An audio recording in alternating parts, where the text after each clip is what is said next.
Welcome to special interview. నేను రమా మండవ. నాతో పాటు ఈరోజు మన స్టూడియోలో బల్మూరి వెంకట్ గారు ఉన్నారు. వాట్ నాట్ ప్రజెంట్ అయిన ఎమ్మెల్సీ, అదేవిధంగా కాంగ్రెస్ యువనేత, అండ్ దెన్ ఒక అగ్రెసివ్ పొలిటీషియన్ కూడా అనుకోవాలి, అప్కమింగ్ పొలిటీషియన్ కూడా అనుకోవాలి. సో అదేవిధంగా ఈరోజు చూసినట్లయితే కాంటెంపరీ పాలిటిక్స్లో ఒకవైపు ఫోన్ ట్యాపింగ్, ఒకవైపు ఈడీ అరెస్ట్ కవితకు సంబంధించి, మరోవైపు అటు ఎంపీ ఎలక్షన్స్ కూడా కాంగ్రెస్ సిద్ధమవుతూ వస్తుంది. సో ఈ క్లమ్జీ క్లైమేట్లో అసలు కాంగ్రెస్ ప్రస్థానం ఎలా ఉండబోతోంది, లోక్సభ ఎన్నికలను కాంగ్రెస్ ఎలా ఫేస్ చేయబోతోంది, అదేవిధంగా రాష్ట్రంలో ఈ ఫోన్ ట్యాపింగ్ వ్యవహారం మిగతా పార్టీలన్నింటినీ కూడా ఎక్కడి వరకు లీడ్ చేయబోతోంది, అసలు ఏం జరుగుతోంది రాష్ట్రంలో, ఈ అంశాలకు సంబంధించి మనం వెంకట్ గారితో ప్రత్యేక ఇంటర్వ్యూ చేసే ప్రయత్నం చేద్దాం. ఒకసారి ఆయన ఒపీనియన్ కూడా తీసుకునే ప్రయత్నం చేద్దాం. సార్ నమస్తే. సార్ నమస్తే. సార్ వెంకట్ గారు, ప్రధానంగా ఒకసారి మనం ఈ ఇష్యూస్ అన్నిటి గురించి వెళ్లే ముందు జస్ట్ మీ ఒకసారి చైల్డ్హుడ్ కానీ మీ ఈ ప్రస్థానం, మీ పొలిటికల్గా ఇంత షార్ట్ స్పాన్లో ఒక ఎమ్మెల్సీ దాకా రావడం అంటే at the age of early age కదా, సో ఎలా సాధ్యమైందంటారు? షార్ట్స్ పని మీరు అంటారు. మనిషి ఈరోజు ఉన్న పరిస్థితిలో మనం బతికేదే 60 సంవత్సరాలు, 65 సంవత్సరాలు అంటే ఇవాళ ఉన్న పరిమితి. అందులో దాదాపు ఇప్పుడు నాకు 31 సంవత్సరాలు. అంటే మనం ఏదైనా సాధించాలన్నప్పుడు మొదట్లో నాకు పాలిటిక్స్లోకి రావాలని, డైరెక్ట్ పొలిటికల్ ఇన్వాల్వ్మెంట్ కానీ పాలిటిక్స్లోకి రావాలని మొదట్లో లేకుండా క్రమక్రమాన స్టూడెంట్ పాలిటిక్స్లోకి వెళ్ళి ఏదైతే ఇంట్రెస్ట్ కలిగి దాని తర్వాత సిస్టమ్ని చేంజ్ చేయాలంటే మనం పాలిటిక్స్ అంటే పొలిటికల్ మొత్తం కూడా రివాల్వ్ ఏ ప్రొఫెషన్లో ఉన్నా మళ్ళీ తిరగాల్సింది పాలిటిక్స్ చుట్టే. అంటే ఆ డెసిషన్స్ పైనే మన ఒక కెరియర్స్ డిపెండ్ అయి ఉంటాయి అనే ఉద్దేశంతో నా ఉన్న పరిస్థితుల రీత్యా, అంటే చిన్నతనంలోనే 6వ తరగతిలో మా తండ్రిని నేను కోల్పోయినాను. నేను ఒక సింగిల్ పేరెంట్ కిడ్ని. మా తల్లి ఇద్దరు తానే తను నన్ను పోషించింది. తను ఈరోజు ఈ స్థాయికి నేను వచ్చిన అంటే 100% అది మా మదర్ వల్లనే. అట్ ద సేమ్ టైం మదర్తో పాటు చిన్నతనంలో మా బాబాయ్ చనిపోయారు, పిన్ని. సరే వేరేళ్ళకన్నా ఒకళ్ళు ఉంటారు, ఇద్దరు కూడా నన్ను తల్లి లెక్కనే చూసుకొని అన్నయ్య పిన్ని కొడుకున్నప్పటికి కూడా వాళ్ళకంటే ఎక్కువ నన్ను అన్ని విధాలుగా ప్రోత్సహించి ఈరోజు ఈ స్థాయికి తీసుకొని వచ్చారు. అండ్ నేను పొలిటికల్ దానికి సంబంధించి నేను born and brought up in Hyderabad. మాది నేటివ్ వచ్చేసి from Karimnagar district. We are from upper middle class family, middle class and upper middle class family మాది. మా అన్నయ్య నాకు ఓ సిబ్లింగ్, ఓన్ సిబ్లింగ్ ఒక మా అన్నయ్య బిజినెస్ చేస్తాడు. దాంతోపాటు సిస్టర్స్ ఎవరు లేరు. ఇంటర్మీడియట్ వచ్చేసి లిటిల్ ఫ్లవర్ జూనియర్ కాలేజ్ ఉప్పల్లో, second year Narayana junior college, schooling వచ్చేసి brilliant grammar high school, medicine వచ్చేసి Karimnagar Chelmeda Anandrao medical college. 2011 batch నాది ఎంబీబీఎస్ జాయిన్ అయింది. సరే పాలిటిక్స్లో ఉన్నావు కాబట్టి 5 సంవత్సరాల్లో కంప్లీట్ అవ్వాల్సి, నేను ఒక బ్యాక్ బెంచర్ స్టూడెంట్ని. ఒక 8-9 సంవత్సరాలు పట్టింది నా మెడిసిన్ కంప్లీట్ అయ్యేవరకు. కంప్లీట్ చేసి ఇంటర్న్షిప్ కంప్లీట్ చేసుకున్నాను. రాహుల్ గాంధీ గారి సిస్టమ్ ఏదైతే ఉందో, అంటే పొలిటికల్ బ్యాక్గ్రౌండ్ లేకపోయినా, ఎటువంటి సపోర్ట్ లేకపోయినా, ఎలక్షన్ సిస్టమ్ ఏదైతే ఎన్ఎస్యూలో ప్రవేశపెట్టారో ఆ ఎలక్షన్ సిస్టమ్ ద్వారా కాంగ్రెస్ పార్టీ రాహుల్ గాంధీ గారి విధానాల వల్ల నాకు అవకాశం రావడంతో ఎన్ఎస్యూ రాష్ట్ర అధ్యక్షునిగా పోటీ చేసిన తర్వాత మొదట్లో జువాడి నిఖిల్ చక్రవర్తి అని చెప్పి మా బ్రదర్, అదేవిధంగా ఫణి చరణ్ రావు, దాంతోపాటు శ్రవణ్ రామ్, మా బ్రదర్స్ కొంతమంది సహకారంతో ఇనిషియల్గా లోపలికి వచ్చినాను. అన్నిటికంటే ముఖ్యంగా రాజకీయాల్లో ఈ రకంగా ఉండాలి, ఈ రకంగా పనిచేయాలని చెప్పి నేను ఆదర్శంగా తీసుకొని రాజకీయాల్లోకి వచ్చింది డాక్టర్ టి పురుషోత్తమరావు గారు. తెలంగాణ ఉద్యమకారుడు, 2 సార్లు తెలంగాణ ప్రజా సమితికి 2 సార్లు శాసనసభ్యునిగా గెలిచారు. 92లో ఆర్ఎండ్బి మినిస్టర్ లేకుండే. దానితో పాటు ముఖ్యంగా ఈరోజు తెలంగాణ ఉద్యమం ఆ రోజు 1960sలో ప్రారంభించిన వ్యక్తులు ఎవరైనా ఉన్నారంటే పురుషోత్తమరావు గారు. ఆయనే తెలంగాణ చిత్రపటాన్ని కూడా ఆవిష్కరించారు. అయితే రెడ్డి కాలేజ్లో, నారాయణ రెడ్డి కాలేజ్లో చిత్రపటాన్ని ఆవిష్కరించిందే వారు.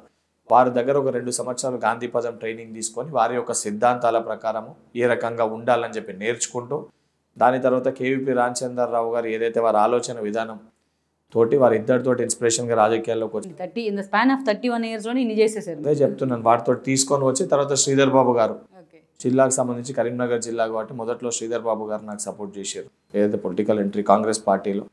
దాని తర్వాత బట్టి గారితో అసోసియేట్ అయినాను.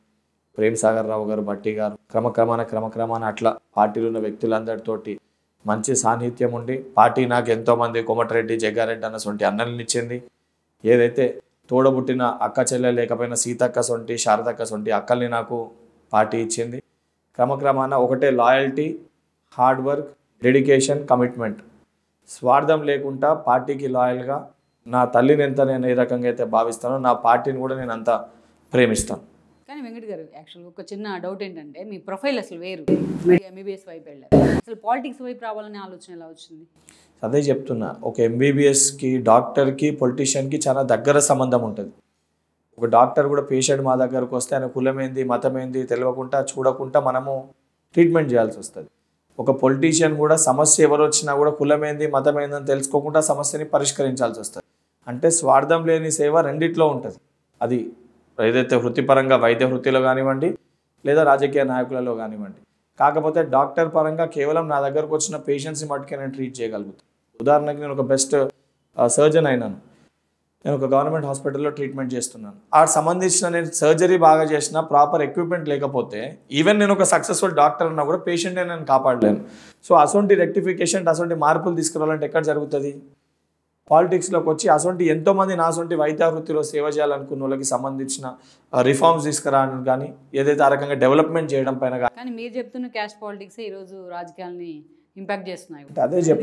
అదే చెప్తున్నా నేను మొదటికెళ్ళి కూడా రాజకీయాల్లోకి వచ్చిన మొదటి రోజుకెళ్ళి నేను ప్రతిరోజు నా స్లోగన్ ఒకటే, బహుశా మీరు హుజరాబాద్లో నన్ను ఇంటర్వ్యూ చేసినప్పుడు కూడా చెప్పినాను, నా కులము నిరుద్యోగుల కులము, నా మతము విద్యార్థుల మతము అని చెప్పాలి. క్యాస్ట్ అనేది మనం పుట్టేటప్పుడు మనం అనుకొని పుట్టము, ఏ కులంలో పుడతాము, ఏ మతంలో పుడతాం అనేది. మనకి సంబంధించి మనం బయట సమాజం మనకి ఊహ తెలిసేంత వరకు మనది ఆ కులమ మతం అని కూడా మనకు తెలియదు. మనిషి అనే అనిపిస్తుంది. దాని తర్వాత ఉన్న పరిస్థితుల రీత్యా కాలేజ్కి వెళ్ళినప్పుడు, స్కూల్కి వెళ్ళినప్పుడు, కాలంలో మెన్షన్ చేయమన్నప్పుడు ఫ్రెండ్స్ తోటి కూడా అది కొంచెం డిస్ట్రిక్ట్స్లో గ్రామీణ ప్రాంతాల్లో తెలుస్తుంది. హైదరాబాద్లో బాగా బ్రాటప్ కలిపితే డిఫరెన్స్ కూడా తెలియదు. ఎప్పుడు తెలుస్తుంది? మనం ఎప్పుడైతే ఇంజనీరింగ్ సీటో ఏదో సీట్ అప్లై చేసుకున్నప్పుడు, మన క్యాస్ట్ వల్ల సీటు పోయినప్పుడో దాని వలన మనకి ఇబ్బంది కలిగినప్పుడో, ఎందుకు నాకు ఈ పరిస్థితి అని మనకు అనిపించినప్పుడు అప్పుడు ఇటువంటి డైవర్షన్స్ అనేటివి వస్తాయి. ఎందుకనంటే అసొంటి పరిస్థితులు వస్తే తప్ప, నేను పుట్టింది born and brought up Hyderabad, ఇటు ఒక మిక్స్డ్ కల్చర్లో నేను పెరిగినాను. హిందూ, ముస్లిమ్స్, క్రిస్టియన్స్, నా ఫ్రెండ్స్ అందరూ భిన్న కులాలకు వెళ్ళి భిన్న మతాలకు వెళ్ళిన ఇప్పటివరకు సగం మందిని మన క్యాస్ట్ ఏంది అదేది కూడా అడగలేదు. ఇప్పుడు పాలిటిక్స్లోకి వచ్చినాక ఏదో సందర్భాలలో ఏదో నుండి అన్న నేను ఇదిరా అని చెప్తే తప్ప అసలు ఆ కన్వర్జేషనే రాదు. అండ్ తెలంగాణలో ఉన్న సంస్కృతి, గ్రామాల్లో కూడా మనకు ఒక ప్రత్యేకమైన సంస్కృతి సాంప్రదాయాలు ఉంటాయి రెండు తెలుగు రాష్ట్రాల్లో, ఏది తెలంగాణ కానీ ఆంధ్రప్రదేశ్లో. మనం ఊర్లో వరుసలు పెట్టుకొని పిలుచుకుంటాం, పిన్ని, బావయ్య, అత్తమ్మ, మామయ్య, కోడలు అని చెప్పని. ఆడ ఏ కులం అని పెట్టుకోము, ఏ కులంకి వెళ్ళి ఉన్నా వరుసలు కలుపుకొని పిలుచుకుంటాం. ఎందుకంటే వరుసలు కలుపుకొని పిలుచుకుంటే ప్రేమానురాగాలు మన మధ్యలో ఉంటాయి. సమస్య ఏదైనా ఉన్న సమస్య పరిష్కారానికి అందరు కుటుంబ సభ్యులు లేకుంటారు. గ్రామ సంస్కృతి అనేది పట్టణాల్లో కూడా ఉండాలి, భారతదేశ వ్యాప్తంగా కూడా అదే ఒక సంస్కృతి రావాలనే ఒక దృఢ సంకల్పంతో నేను రాజకీయాల్లోకి వచ్చిన. Because that is required. Because politics అనేటి క్యాస్ట్, రిలీజియన్ పైన జరిగినంతసేపు ఎమోషనల్గా మనం ఓటేస్తాం. ఎమోషనల్గా పోయినప్పుడు డెవలప్మెంట్ని మర్చిపోతాం. పాలిటిక్స్ అనేది డెవలప్మెంట్ చుట్టూ తిరగాలి. డెవలప్మెంట్ చేయని వాళ్ళు ఏం చేస్తారంటే వాళ్ళ స్వార్థపూరిత రాజకీయాల కోసం, వారి రాజకీయ లబ్ధి కోసము ఈ యొక్క కులాన్ని, మతాన్ని అడ్డం తీసుకొని వచ్చారు. డిఫరెంట్ లైన్ ఇది. పాలిటిక్స్కి ఎమోషన్స్ యాడ్ చేయాలనేది ఆల్రెడీ మనం చూసాం కదా. మీ రాహుల్ గాంధీ పాలిటిక్స్కి మోడీని ఆలింగనం, అదే చెప్తున్నా, పాలిటిక్స్కి ఎమోషన్స్ డెవలప్మెంట్ పైన యాడ్ చేయాలి, సెంటిమెంట్స్ పైన కాదు. చర్చ డెవలప్మెంట్ పైన జరగాలి. నాకు 5 సంవత్సరాలు, ఉదాహరణకు నేను ఇప్పుడు ఒక 4 సంవత్సరాలు నాకు ఎమ్మెల్సీ పదవి ఉంది.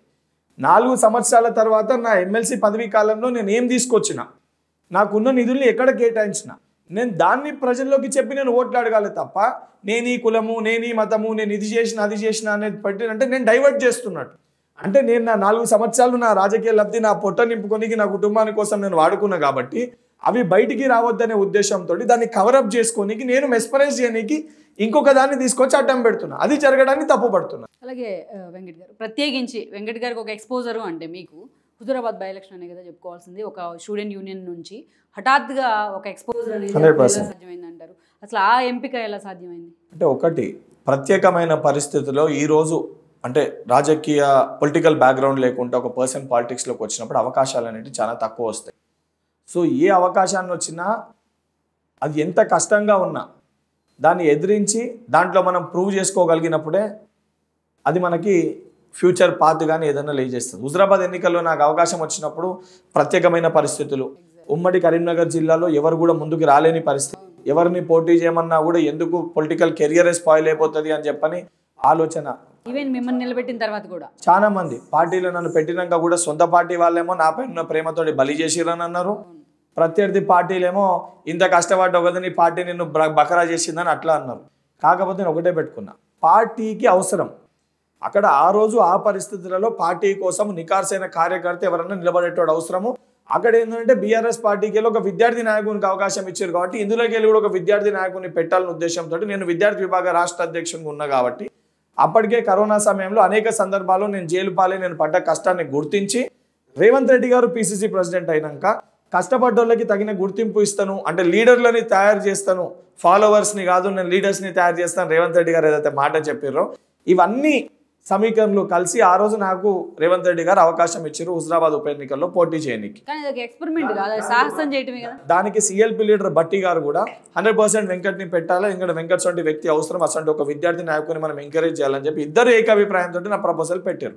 పెట్టినప్పుడు అక్కడ నేను ఒకటే చేసుకున్నాను, సరే ఓట్స్ ఎన్ని వస్తాయి ఏంది ఇటువంటి పరిస్థితులలో, ఒకవైపు కేసీఆర్ ఒకవైపు నరేంద్ర మోడీ, ఈ ఇద్దరి మధ్యలో నేను ప్రచారం చేయగలిగితే, ప్రజల్లో మధ్యలోకి నేను చొచ్చుకొని వెళ్ళగలిగితే, నేను గత 4 సంవత్సరాల ప్రజల కోసం ఏమి పని చేసినా నా గురించి ప్రజలు తెలుసుకుంటారు.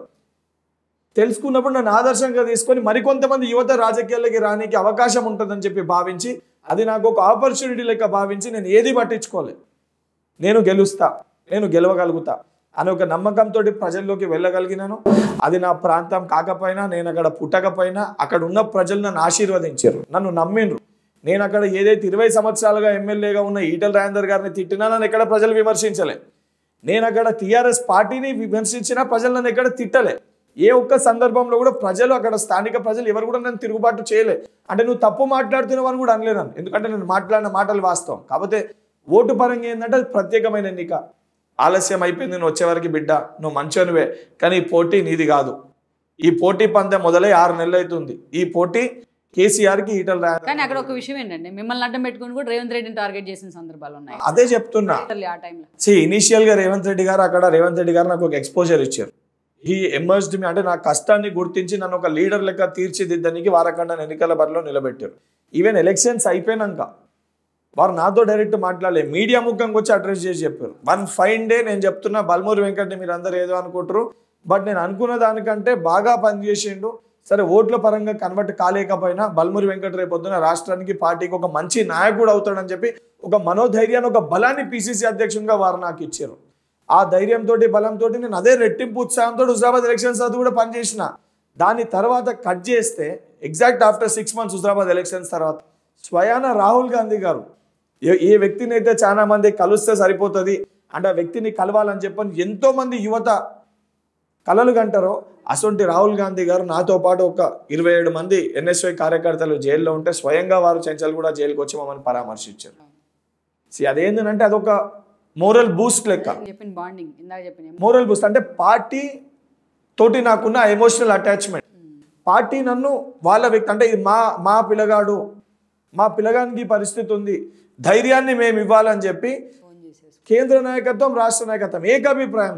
మీరు ఈ ఎంటైర్ 9 years కెరియర్లా ఏ ఒక్క మా పార్టీ సీనియర్ నాయకుడు కూడా బల్మూరి వెంకట్ గురించి టికెట్ ఇచ్చినప్పుడు కానీ లేదా ఎమ్మెల్సీ ఇచ్చినప్పుడు కానీ ఎక్కడొచ్చి విమర్శించలే. ఎందుకంటే నేను చాలా స్పష్టంగా వ్యక్తుల కోసం కాదు నేను పనిచేసేది, నా సిద్ధాంతాలు కాంగ్రెస్ పార్టీ సిద్ధాంతాలకు అనుకూలంగా నేను పనిచేస్తాను. ఇది కేవలం నేను రాజకీయాల్లోకి వచ్చినాక కాదు, ఇది ఎందుకంటే డాక్టర్ టి పురుషోత్తమరావు గారి దగ్గర ఏదైతే 2-3 సంవత్సరాలు నేను ట్రైనింగ్ తీసుకున్నానో, వారు అణువణువు వారు కాంగ్రెస్ వాది, వారు అణువణువు ఏది ఉన్నా కూడా గాంధీయిజాన్ని పూర్తి స్థాయిలో వారు చేర్చుకొని అన్ని రకాలుగా కాంగ్రెస్ పార్టీ రేపు భారతదేశానికి కానీ ఒక మార్గదర్శకత్వం మీద ఇవ్వగలుగుతుంది అంటే అది కాంగ్రెస్ పార్టీ అని భావించి అసలు సిద్ధాంతాల దగ్గర నేర్చుకొని వచ్చిన. సో ఎవరు ఎన్ని రకాలు ఏది చెప్పినా కూడా దాని ఒక ఆపర్చునిటీ, అన్ని కష్టాలు అనుభవించి అన్ని చూసిన కాబట్టి ఎవరు ఊహించని విధంగా హుజరాబాద్ టికెట్ రానప్పుడు కూడా అనుకోరు వెంకట్ని ఖతం చేసేసారు, బలి చేసారు అని చెప్పి. కాకపోతే పార్టీ ఎంత దురదృష్టితో ఆలోచించింది చూడండి. కానీ ఆ టైంలో సఫికేషన్ ఫీల్ అవ్వలేదా వెంకట్ గారు మీరు? ప్రతి వ్యక్తికి కూడా ఇనిషియల్గా నేను అనేక సందర్భాల్లో ప్రతి ఇంటర్వ్యూలో కూడా చెప్తాను, చిన్నతనంలో 10వ తరగతిలో మనం అందరినీ చూసి ఇంటర్మీడియట్లో చూసి ఫ్రెండ్స్ ఎక్కువ ఏజ్ ఉన్నప్పుడు బైక్ కావాలనిపిస్తుంది, తల్లిని పోయి బైక్ అడుగుతాం, తల్లి కొనియగలుగుతుంది 5 నిమిషాలు, తల్లికి ప్రేమ ఎక్కువ ఉంటుంది, ఒంటిపైన బంగారం కూడా తీసి మన బండి అడిగితే కొనిస్తుంది, కానీ కొనియదు. కొనియకపోతే మనం తల్లిని అలిగి వెళ్ళిపోతామా? తల్లి ఎందుకు కొనియదు? బండి ఇప్పుడు కొనిస్తే యాక్సిడెంట్ అయినా కొడుకు ఏమైనా అవుతుంది అని చెప్పి భయంతో కొనియదు. ఇది కూడా అదే పరిస్థితుల్లో సరే హుజరాబాద్ ఉప ఎన్నికల్లో మళ్ళీ వెంకట్ని అక్కడ పోటీలో పెడితే మళ్ళీ స్థానికుడు కాదు నాన్ లోకల్ అని చెప్పి ఉన్న 2 లోకల్ అభ్యర్థులు ఏదన్నా వెంకట్ని చేసి, దానితో పాటు ఈరోజు వెంకట్ అవసరము కేవలం హుజరాబాద్ కాదు, తెలంగాణ రాష్ట్ర వ్యాప్తంగా టీఎస్పీఎస్సీ అదేవిధంగా కార్పొరేట్ యూనివర్సిటీలు కానివ్వండి, ఏదైతే మల్లారెడ్డి యూనివర్సిటీ పైన కానివ్వండి, ఇవన్నీ యూనివర్సిటీస్ పైన గురునానక్ దాంతోపాటు శ్రీనిధి పైన ఫైట్ చేసిన తీరు కానీ, బాసరా ట్రిపుల్ కానీ వనపడి అనేక ఇష్యూస్ నేను అడ్రస్ చేసి ఫైట్ చేస్తాను. సో ఈ అన్ని ఇష్యూస్ పైన తెలంగాణ రాష్ట్ర వ్యాప్తంగా వెంకట్ పర్యటిస్తే, వెంకట్ ప్రచారం చేస్తే యువకులని కాంగ్రెస్ పార్టీ వైపు తీసుకురాగలుగుతాడని మా పిసిసి అధ్యక్షులు సిఎల్పి నాయకులు ఇద్దరు నమ్మి నాకు రాష్ట్ర వ్యాప్తంగా తిరగమని ఒక అవకాశాన్ని ఇచ్చారు. ఎన్నిసార్లు అరెస్ట్ అయ్యారు మొత్తం ఓవరాల్గా? మొత్తం నా పైన అరెస్ట్ ఎన్నిసార్లు అయిందంటే అది చెప్పలేను, అంటే ఆల్మోస్ట్ వారానికి ఇవాళ అరెస్ట్ రిలీజ్ అవ్వడం మన మరుసటి రోజు నన్ను అరెస్ట్ చేస్తుండే. వారానికి 4-5 రోజులు నేను పోలీస్ స్టేషన్, 7 రోజులల్లో 4 రోజులు నేను పోలీస్ స్టేషన్లోనే ఉంటుండే. జైలుకి 4-5 సార్లు జైలుకి పోయినాను. దానితో పాటు ఏదైతే 88 కేసులు నా అఫిడవిట్లోనే చూపించాను. అఫీషియల్గా 88 కేసెస్ ఉన్నాయి నా పైన. అండ్ భౌతిక దాడులకి పక్కడి ఎముకలు ఇరిగినాయి, నెత్తిపైన దాడి చేసారు. ఎన్ని రకాలుగా, మానసికంగా, శారీరకంగా, అన్ని రకాలుగా I faced each and everything. But ఏది ఫేస్ చేసినా కూడా చిరునవ్వుతోటి నా టైం వస్తుంది. 7 ఏళ్ళలో 70 కెరీర్ చూసానంటారు అయితే. అదే చెప్తున్నా, ఇప్పుడు షార్ట్ స్పాన్ అని అందరికి కనబడుతుంది, కానీ ఈ 9 సంవత్సరాలలో 88 కేసులు, ఎన్నిసార్లు జైలు పాలు, ఎన్ని ఎముకలు ఇరగొట్టుకున్నాడు. ఏదైతే సంబంధించి టూర్లకి, సినిమాలకి, టూర్లకి వెళ్ళాల్సిన వయసులో నేను ఎంజాయ్ చేయాల్సిన, ఏదైతే ఫారెన్ ట్రిప్పులు నా ఏజ్ గ్రూప్లో ఉన్న ఫారెన్ ట్రిప్ వెళ్ళాల్సిన టైంలో నేను జైల్లోకి వెళ్ళినాను. ఇవన్నీ కూడా ఏంటంటే నేను నా కెరియర్లో సక్సెస్ అవ్వాలనుకున్నాను. ఫస్ట్ మా మమ్మీ ఏదైతే మా మదర్ కోసము డాక్టర్ కమ్మని చెప్పి మా మదర్ కోరింది కాబట్టి, తల్లి కోరిన కోరిక మేరకు ఆ బాధ్యత నా పైన కొడుకు ఉంది కాబట్టి నా ఎంబీబీఎస్ కంప్లీట్ చేసినాను. కష్టంగా ఉన్నా కష్టపడుతూ ఎంబీబీఎస్ కంప్లీట్ చేసినాను. అట్ ద సేమ్ టైం నా కష్టాన్ని చూసి మా తల్లి కోరింది కోరిక తీర్చిన కాబట్టి తల్లి కూడా అదే విధంగా ప్రోత్సహించి పాలిటిక్స్లో నన్ను ఎంకరేజ్ చేశాను. అండ్ ఈరోజు 100% నా కష్టము, స్వార్థం లేకుండా పార్టీ కోసం పనిచేసిన తీరును చూసి సరైన వ్యక్తులు సరైన స్థానాల్లో ఈరోజు ఉన్నారు కాబట్టి రాష్ట్రంలో మా సీఎం గారు కానీ, డిప్యూటీ సీఎం గారు కానీ, అటు రాహుల్ గాంధీ గారు, కేసీ వేణుగోపాల్ గారు, ముఖ్యంగా మా ఆర్గనైజేషనల్ ఇన్ఛార్జ్ కన్నయ్య కుమార్ గారు, వీళ్ళందరూ ఈరోజు తీసుకొని ఎవరు ఊహించని విధంగా భారతదేశంలో ఒక చరిత్ర సృష్టించే విధంగా అత్యధిక చిన్న వయసులో 31 సంవత్సరాలకి నాకు ఎమ్మెల్సీగా అవకాశం కల్పించింది. ఒకటి కదా వెంకట్ గారు, ఆల్రెడీ మీరు హుజూరాబాద్లో ఒక ఎక్స్పీరియన్స్ ఉంది, ఫైటింగ్ స్పిరిట్ ఉంది. సో డైరెక్ట్ ఎలక్షన్స్ నుంచి ఎందుకు మీరు ప్రిఫర్ చేయలేదు? ఎమ్మెల్సీ అన్నప్పుడు ఆలోచన రాలేదు? మీకు అదే చెప్తున్నాను, వల్మూరి వెంకట్ని ఒక యూత్ ఫేస్గా పార్టీ గత 4 సంవత్సరాలుగా మా పిసిసి అధ్యక్షులు, మా పార్టీ నాయకత్వం ప్రొజెక్ట్ చేసి, సో హుజూరాబాద్ ఎన్నికల్లో నేను పోటీ చేసి హుజూరాబాద్ శాసనసభ్యునిగా నేను గెలిచి రాష్ట్రంలో కాంగ్రెస్ పార్టీ అధికారంలోకి రాకపోతే నేను ఇచ్చిన ఏ హామీలు కూడా నేను అమలు చేయలేను. ఎందుకంటే టీఆర్ఎస్ పార్టీ యొక్క ఈ పరిపాలన తీరు మనం చూసినాం. ఎందుకనంటే మా పార్టీ ఎమ్మెల్యే ఉంటేనే దళిత బంధు వస్తుంది, మా పార్టీ ఎమ్మెల్యే ఉంటేనే రైతు బంధు వస్తుంది, మా పార్టీ ఎమ్మెల్యే ఉంటే పెన్షన్ వస్తుంది, మా పార్టీ ఎమ్మెల్యే నియోజకవర్గంలోనే ఇల్లు వస్తాయి, డబుల్ బెడ్రూమ్ ఇల్లు అని చెప్పి అసలు ఒక అంటే విచిత్రమైన పరిస్థితిని మనం చూసినాం. సో నేను ఎమ్మెల్యే అవ్వడం కంటే తెలంగాణ రాష్ట్రంలో కాంగ్రెస్ పార్టీ అధికారంలోకి వస్తే కాంగ్రెస్ పార్టీ కార్యకర్తగా కూడా నేను ఇచ్చిన ప్రతి హామీని నెరవేర్చగలుగుతా. సో లార్జర్ ఇంట్రెస్ట్ నాకు పార్టీ గవర్నమెంట్లోకి రావడం, సో అది మెయిన్ మోటివ్ కాబట్టి స్టేట్ వైడ్ ప్రచారం చేసినాను. 100% నాకు ఇచ్చిన బాధ్యతని నేను 100% పూర్తి చేసినాను కాబట్టి ఈరోజు ఈ స్థానంలో నేను ఉన్నాను. పెద్దల సభలో చిన్నోడు అనుకోవచ్చు అయితే, దాన్ని ఎట్లైనా పెట్టుకోవచ్చు. సో వెంకట్ గారు, సో ఇదంతా ఒక ఎత్తు అయితే ఓకే, మీ కెరీర్ గురించి మనం తెలుసుకునే ప్రయత్నం అయితే చేసాం. ఇప్పుడు చూసినది కరెంట్ టాపిక్ మీద, దెన్ లోక్సభ ఎలక్షన్స్ అందరికన్నా కూడా అధికారంలో అటు బీఆర్ఎస్కైనా ఇటు బీజేపీ కంటే కూడా ఈరోజు మీకే అది ప్రెస్టీజియస్ నాకు తెలుసు.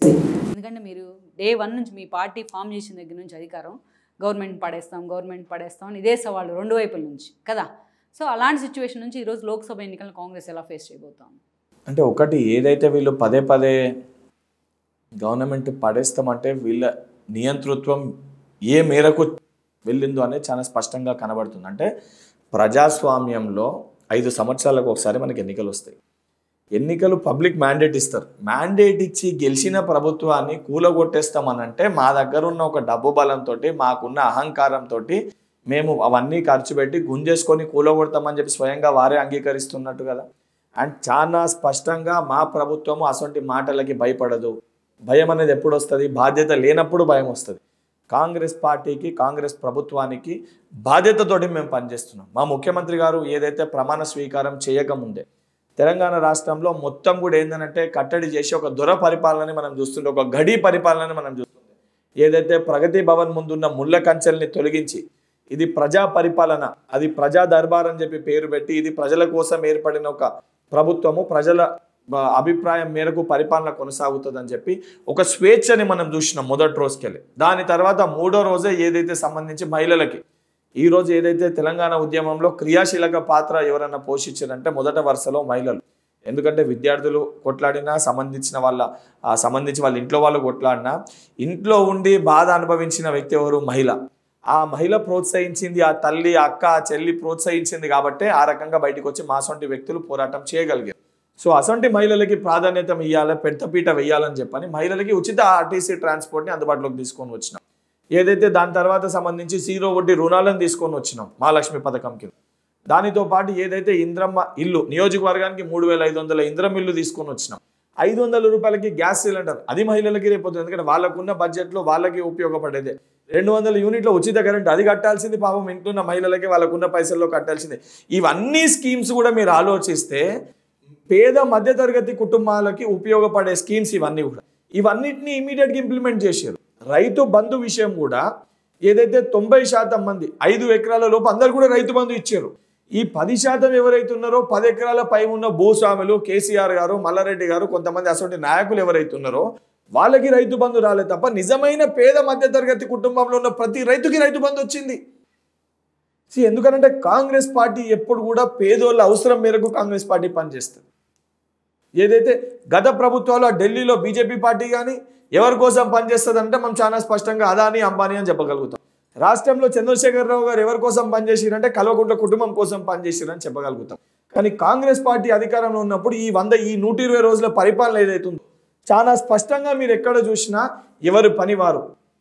ఉదాహరణకి ముఖ్యమంత్రి గారి పని ముఖ్యమంత్రి, ఏదైతే ఇరిగేషన్ సంబంధించి ఉత్తమ్ కుమార్ రెడ్డి గారి పని ఉత్తమ్ కుమార్ రెడ్డి గారు, పంచాయతీరాజ్ పని సీతక్క గారి పని సీతక్క పని, అదేవిధంగా ట్రాన్స్పోర్ట్ మినిస్టర్ పొన్నం గారి పని పొన్నమన్న, కోమటిరెడ్డి అన్న, ఏ మంత్రి వారి పని వారు, సురేఖమ్మ వారి పని వారు, శ్రీధర్ అన్న వారి పని వారు, సంబంధించిన అధికారులు ఎప్పటికప్పుడు రాత్రి 2 గంటలకు కూడా శ్రీధర్ బాబు గారు సెక్రటరీలో కనిపిస్తారు. ఏది సంబంధించిన ప్రజల వారికి సంబంధించిన మొత్తం మార్నింగ్ మొత్తం ప్రజలకు సంబంధించి స్టేట్ వైడ్ మంత్రిగా వారి బాధ్యతను చేస్తూ రాత్రి 10 తర్వాత వారి నియోజకవర్గ బాధ్యత, ఎందుకంటే అక్కడ వారి శాసనసభ్యులు అక్కడ నియోజకవర్గ ప్రజల్ని రాత్రి 10 గంటలకు వెళ్ళి 2 గంటల వరకు కలిసి వారి సమస్యల్ని పరిష్కరిస్తారు. ఇది నిజమైన ప్రజా పరిపాలన. అండ్ ఎవరైతే సమస్యలు పరిష్కారం అయితే లేవో, బాధ ఆవేదన ఉంటే మీకు ధర్నా చౌక్ ఉంది. నేను కూడా మీరు చూసారు బీజేపీ పార్టీ నాయకులు ధర్నా చేసి ఎక్కడ అరెస్ట్ చేయలేదు. ఎందుకంటే అది మన వ్యక్తిగత స్వేచ్ఛ. మనం ఏం చెప్పాలని కూడా మనం చెప్పగలుగుతాం. ఎవరికన్నా స్వేచ్ఛ ఉంది, చెప్పుకొని ఇచ్చినాం. ఎక్కడ కూడా పెడితే చెప్పుకోమని చెప్పిన వాళ్ళని హీరోలు చేయొద్దు అనుకుంటున్నారేమో. అంటే ఇదే చెప్తున్నా. అంటే కాంగ్రెస్ పార్టీ ఎప్పుడన్నా కూడా ఉద్యమాల్ని అణచివేసే ప్రయత్నం చేయదు. ఎవరన్నా ఉద్యమించినా, ఎవరన్నా వాళ్ళ బాధ ఆవేదన తెలియజేసినా ఆ సమస్యని విని ఆ సమస్యలు పరిష్కరించాలనుకోవడం. కేసీఆర్ గారు, నరేంద్ర మోడీ గారు అయితే ఏంటంటే ఆ ఉద్యమాలను ఆపనీకి, అణచివేయనికి వాళ్ళ దగ్గర ఉన్న యంత్రాంగాల్ని, పోలీస్ శాఖని, వాళ్ళైతే ఈడీని అసలు వాటిని వాడి ఆపే ప్రయత్నం చేస్తారు. కాంగ్రెస్ పార్టీ రాహుల్ గాంధీ గారి దగ్గర మీరు అనేక సందర్భాల్లో చూస్తే నరేంద్ర మోడీ గారికి నల్ల రిబ్బన్ చూపిస్తే ఇమీడియట్గా అరెస్ట్ చేసి ఆ వీడియో బయటికి వస్తుంది. అరెస్ట్ చేసి కేసు ఎట్లా పెట్టారు. కేసీఆర్ గారిని అరెస్ట్ చేస్తే కూడా అడ్డగోలుగా మమ్మల్ని చూసి ఏ రకంగా లాఠీలతోటి కొడుతుండేను. ఈరోజు రాహుల్ గాంధీ గారికి ఎవరైనా నల్ల రిబ్బన్ చూపించినా, బ్లాక్ ఫ్లాగ్ చూపించినా స్వయాన రాహుల్ గాంధీ గారు దగ్గరికి వెళ్ళి మాట్లాడతారు ఏమైందని. అదే ప్రజాస్వామ్యము. అది మాకెందుకు ఆ బాధ్యత ఎక్కువ ఉంటుందని అంటే, మేము స్వాతంత్రం తెచ్చిన పార్టీ, స్వాతంత్రం కోసం ప్రాణ త్యాగాలు చేసిన పార్టీ కాబట్టి ఈ స్వాతంత్రం ఉండాలి. ఈ స్వాతంత్రం లేకపోతే, ఈ వ్యక్తిగత స్వేచ్ఛ లేకపోతే ఇన్ని సంవత్సరాలు పడ్డ కష్టము వృధా అయిపోతున్న ఒక భయంతో మేము పోరాటం చేస్తాం. ఆ స్వాతంత్రాన్ని గుంజుకునే ప్రయత్నం ఈరోజు బీజేపీ పార్టీ చేస్తుంది. దానికి బీజేపీ పార్టీ బి టీమ్స్ వంటి బీజేపీ రిస్తదార్ సమితిలు రాష్ట్రాల్లో చేస్తున్నాయి. దాన్ని అడ్డుకోనికి ఈ యొక్క స్వాతంత్రం స్వేచ్ఛ ఉండాలని చెప్పని కాంగ్రెస్ పార్టీ సైనికులం మేము ప్రజలకి అడ్డంగా ఏదైతే వాళ్ళకి సపోర్ట్గా మేము నిల్చున్నాం. కానీ వాళ్ళనేది ప్రతిపక్షాలు మిమ్మల్ని ఈ రోజున మీరు 64 సీట్స్తో బొట్టాబొట్టి మార్కులతో పాస్ అయ్యారు, మీ గవర్నమెంట్ పడిపోతుంది అనేది నిన్నటిదాకా వాళ్ళు చేసిన విమర్శ అనుకోవాలి. ఎస్పెషల్లీ ఇక్కడ చూస్తే నిన్నటి వరకు నాకు జర్నలిస్ట్గా నాకు ఇదో పెద్ద డౌట్. నేను రేవంత్ రెడ్డిని కొన్ని విషయాల్లో లైక్ చేసేదాన్ని ఎప్పటి నుంచో ఫీల్డ్లో ఉండి కూడా. కానీ మొన్న ఏం చెప్పేవాళ్ళు, మీరు ఎల్పీని విలీనం చేసుకున్నప్పుడు, మీ ఎమ్మెల్యేలను తీసుకున్నప్పుడు ఎన్నోసార్లు మీరు అగ్రెసివ్గా విమర్శలు చేసిన సందర్భాలు ఉన్నాయి. మీ పార్టీ నేతలంతా టాప్ టు బాటం. ఈరోజు దానం నాగేంద్రని తీసుకొని మీ పార్టీ ఎందుకు కండువ కప్పే ప్రయత్నం చేసింది? చాలా మంచి క్వశ్చన్ ఇది అడిగింది. రేవంత్ రెడ్డి గారు సీఎం అయిన తర్వాత కూడా అసెంబ్లీ మనం గతంలో చాలా అసెంబ్లీలు చూసినాం. 10 సంవత్సరాల తెలంగాణ వచ్చినాక మొన్న జరిగిన అసెంబ్లీ సెషన్స్లో రేవంత్ రెడ్డి గారు ఒక మాట మాట్లాడారు. ప్రజాస్వామ్యంలో అధికార పక్షం ఎంత అవసరమో ప్రతిపక్షం కూడా అంతే అవసరం. ప్రతిపక్ష పార్టీ నాయకులు కల్వకుంట్ల చంద్రశేఖరరావు గారు మీరు వచ్చి మీ స్థానంలో మీరు కూర్చొని మేమేమన్నా తప్పులు చేసినా, మేము ఇంకైనా ప్రజలకి మంచి చేసే రకంగా మనం తీసుకెళ్లాలన్నా మీ సలహా సూచనలు మాకు ఇస్తే 100% మేము యాక్సెప్ట్ చేస్తామని చెప్పినప్పుడు వాళ్ళు ఏం చేసిర్రండి? 60 రోజులలో పడిపోతుంది, 40 రోజులలో పడిపోతుంది, 2 నెలలలో పడిపోతుంది, పార్లమెంట్ ఎలక్షన్స్ అయిపోగానే పడిపోతుంది అని ఒకవైపు బీఆర్ఎస్ పార్టీ, వాళ్ళ ఏ టీం ఏదైతే ఉన్నా బీజేపీ పార్టీ కూడా దానికి సానుకూలంగా వాళ్ళు ఇమ్మీడియట్గా వాళ్ళకి ఆ రకమైన స్టేట్మెంట్స్ ఇచ్చారు. రేవంత్ రెడ్డి గారి విజన్ చాలా స్పష్టంగా ప్రజలకు ఇచ్చిన 6 గ్యారంటీలు, ఏ కళతోటి కాంక్షతోటి తెలంగాణ రాష్ట్రం రావాలని ప్రతి తల్లి కలగన్నదో ఆ కళలు నెరవేరాలని చెప్పి సోనియమ్మ తెలంగాణ రాష్ట్రాన్ని ఇచ్చిందో ఆ కళలు సాకారం చేయాలని చెప్పి రేవంత్ రెడ్డి గారిని రాష్ట్ర ముఖ్యమంత్రిగా చేశారు.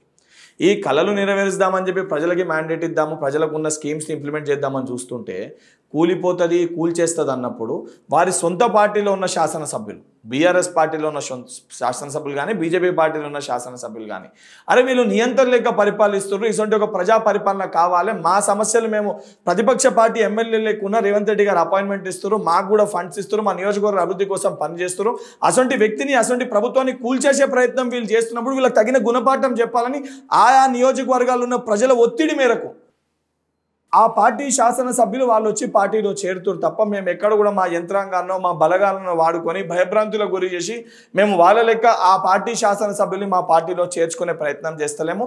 100% చేరినాక రేపు పొద్దున ఏదైతే సిస్టమ్ ప్రకారం వారు రాజీనామా చేయాలి ఆ రకంగా ప్రొసీజర్ ప్రకారం కూడా 100% మా ముఖ్యమంత్రి గారు చేస్తారు, 100% చేసి తీరుతారు. కానీ వెంకట్ గారు ఒక డౌట్ ఏంటంటే గతంలో ఇదే ఇష్యూ మీద కదా గొర్రెల్లాగా అమ్ముడుపోతున్నారని కూడా కామెంట్ మీకు అదే చెప్తున్నాను. గతంలో మీరు బీజేపీ పార్టీలో ఒక ఎమ్మెల్యే చేరిండు అని అంటే ఈడీఓ సిబిఐయో ఏదోటి ఇన్వాల్వ్ అయినాక నెక్స్ట్ డే అది వస్తుంది. రాష్ట్రంలో బీఆర్ఎస్ పార్టీలో కూడా చేరిందంటే వాళ్ళపైన కేసులు అన్నైనాక ఒక వారం తర్వాత చేరుతుంది. ఇక్కడ అది ఎక్కడ లేదు. ఇప్పుడు కడియం శ్రీహరి గారిని మొదట్లో రేవంత్ రెడ్డి గారు పరిపాలించే తీరు వారికి నచ్చినా కూడా వారి సొంత పార్టీ ప్రతిపక్ష నాయకుడు నువ్వు ప్రెస్ మీట్ పెట్టి తిట్టు అని చెప్పి కడియం శ్రీహరి గారితో మాట్లాడించారు, ఆయన డే 1 చెప్పారు కదా. అది ఎవరు కేసీఆర్ గారు మాట్లాడమని చెప్పి ప్రెషర్ పెట్టారు. అరే ఇది తప్పు అని చెప్పినా సరే పార్టీలు ఉన్నప్పుడు ప్రతిపక్ష పార్టీ నాయకుడు చెప్పిన మాటల మేరకు మాట్లాడాను. కానీ మరొకసారి అదే రకంగా మాట్లాడి విమర్శించు అన్నప్పుడు అరే ఇది ఏంది, ఇది ప్రజాస్వామ్యానికి గౌరవించే వ్యక్తిగా వీళ్ళు ప్రజాస్వామ్యానికి భిన్నంగా వీళ్ళు వ్యవహరిస్తుర్రు, ఇది బీజేపీ పార్టీ చెప్పినట్టు వీళ్ళు పనిచేస్తుర్రు, ఈ విధి విధానాలు తెలంగాణకి రేపు పొద్దున మంచిది కాదు, తెలంగాణ ప్రజలకి మంచిది కాదు, ఇటువంటి వ్యక్తులు పరిపాలనలోకి రావడం అని చెప్పి భావించి వారు చేసిన తప్పుని వారు తెలుసుకొని వారు కాంగ్రెస్ పార్టీలో చేరినరు. ఇది చేసింది ఎవరు, దీనికి మూలకర్త ఎవరు, ఈ మాటలు ఎందుకు మాట్లాడారు? ఇదే అసెంబ్లీ కల్వకుంట్ల చంద్రశేఖరరావు గారు వచ్చి నిజంగా నువ్వు మీ కాళేశ్వరం కానీ సంబంధించి మేడిగడ్డ పైన తప్పు జరగకపోతే అక్కడనే చర్చ పెట్టేది ఉండే, అక్కడనే చర్చ పెడితే తేలుతుండే కదా, యావత్ తెలంగాణ సమాజం చూస్తుండే. ట్రూ పొలిటీషియన్ అయిపోయారు వెంకట్ గారు చాలా చిన్న వయసులోనే. మీకు అదే చెప్తున్నా, నేను చాలా స్పష్టంగా నేను ఇప్పుడు కూడా మేము బాధ్యతతోటి మాట్లాడుతున్నా, నేను బాధ్యతతోటి 100% నేను చెప్తున్నాను, నేను చెప్పిన ప్రతి మాటకి నేను డిఫెండ్ చేసుకోగలుగుతాను. వాళ్ళు ఎందుకు మాట్లాడినరు? బీజేపీ పార్టీ మాట్లాడిన మాట ఇమీడియట్గా బీఆర్ఎస్ పార్టీ మాట్లాడుతుంది. అసలు వీళ్ళిద్దరి మధ్య లేనిది, అసలు బీఆర్ఎస్ అంటే బీజేపీ రిస్తదార్ సమితినే కదా, నిజంగా మీ ఇద్దరు అట్లా కూడా కలువురి, ఇద్దరు కలిసి డైరెక్ట్ రండి. నేను అడుగుతుంది ఏంటంటే డెవలప్మెంట్ కోసమో ఇంకో యాక్టివిటీ కోసమో పలానా ఎమ్మెల్యే వచ్చి మీ పార్టీలో చేరాలని అనుకోవచ్చు, అది తప్పలేదు, సరే అతని విషయం అది. సో మీరు పార్టీ కండువా కప్పే ముందు అతని మీద రాజీనామా చేయమనో అనర్హత వేయమనో ఆల్రెడీ వాళ్ళు కంప్లైంట్ ఇచ్చినట్టున్నారు, స్పీకర్ చుట్టూ తిరుగుతున్నామని కూడా చెప్తున్నారు మీడియా ముందు బీఆర్ఎస్. సో అలాంటి చర్య నిన్నటి దాకా విమర్శించిన మీ నోళ్ళే వాళ్ళు ఎందుకు అలాంటి ప్రయత్నం చేస్తున్నారు చాలా మందిలో ఉన్న డౌట్. మీకు అదే చెప్తున్నా, దానికి కూడా 100% మీకు పార్లమెంట్ ఎలక్షన్స్ తర్వాత తగిన సమాధానము ముఖ్యమంత్రి గారే మా చేష్టల్లో మేము చూపిస్తాం. మేము మాటలు మాట్లాడే ప్రభుత్వం కాదు, మేము ఏదైతే ఉందో మా పనితీరులో చూపిస్తాం. ఎందుకు జరిగిందో కూడా చెప్తున్నా. ఉదాహరణకి నేనే ఉన్నా, నాకు ఒక ప్రతి వ్యక్తికి కూడా స్వేచ్ఛ ఉంటుంది. దానం నాగేందర్ గారు కానివ్వండి, కడియం శ్రీహరి గారు కానివ్వండి, ఇంకొంతమంది నాయకులు ఎవరైతే బీఆర్ఎస్ పార్టీలో ఉన్నారో ఎప్పటికెళ్ళో పనిచేస్తున్న వారు, బొంతు రామ్మోహన్ గారు కానివ్వండి, బాబా ఫసీద్దీన్ వంటి విద్యార్థి దశకెళ్ళి ఉద్యమ దశకెళ్ళి వచ్చిన వ్యక్తులు కానివ్వండి, వ్యక్తిగత స్వేచ్ఛ, ఆ స్వేచ్ఛని గుంజేసుకునే ప్రయత్నం చేసి నియంత్రణ లెక్క ముఖ్యమంత్రి ఉన్నప్పుడు, ఈరోజు ప్రతిపక్ష పార్టీ నాయకులు ఉన్నప్పుడు కూడా నియంత్రణ లెక్క పరిపాలించాలనుకున్నప్పుడు అనున్న ఆ వ్యక్తిగత స్వేచ్ఛని చంపుకొని ఎవరు కూడా ఉండలేరు. గెలిచి ఉండొచ్చు వాళ్ళ పార్టీ దానిపైన, కానీ ఆ వ్యక్తిగత స్వేచ్ఛని నియోజకవర్గ పనులకు సంబంధించి ముఖ్యమంత్రి గారిని పోయి కలిసి కాన్స్టిట్యున్సీ డెవలప్మెంట్ గురించి అడిగితే నెక్స్ట్ డేకి వెళ్ళి ఆయన రావద్దని చెప్పి నువ్వు ఆయనతో కలిసినామని చెప్పి కట్ చేయడము, ఇటువంటి చర్యలు ఎవరు యాక్సెప్ట్ చేయరు. ఎందుకంటే గతంలో రాజశేఖర రెడ్డి గారు ముఖ్యమంత్రి ఉన్నప్పుడు కూడా చంద్రబాబు నాయుడు గారిని కలుస్తుండే, చంద్రబాబు నాయుడు గారు టీడీపీ పార్టీ ఎమ్మెల్యేలు పోయి కలుస్తుండే. ఇయ్యాలేందండి టీఆర్ఎస్ పార్టీ తెలంగాణ రాష్ట్రం మనకు తెలంగాణ వచ్చినాక ఎప్పుడైతే టీఆర్ఎస్ పార్టీ 10 సంవత్సరాల పరిపాలనలో అరే పక్క పార్టీ ఎమ్మెల్యే ఒక్కసారి పోయి కలిస్తే కథం నెక్స్ట్ డేకి వెళ్ళి పార్టీ మారుతుండు.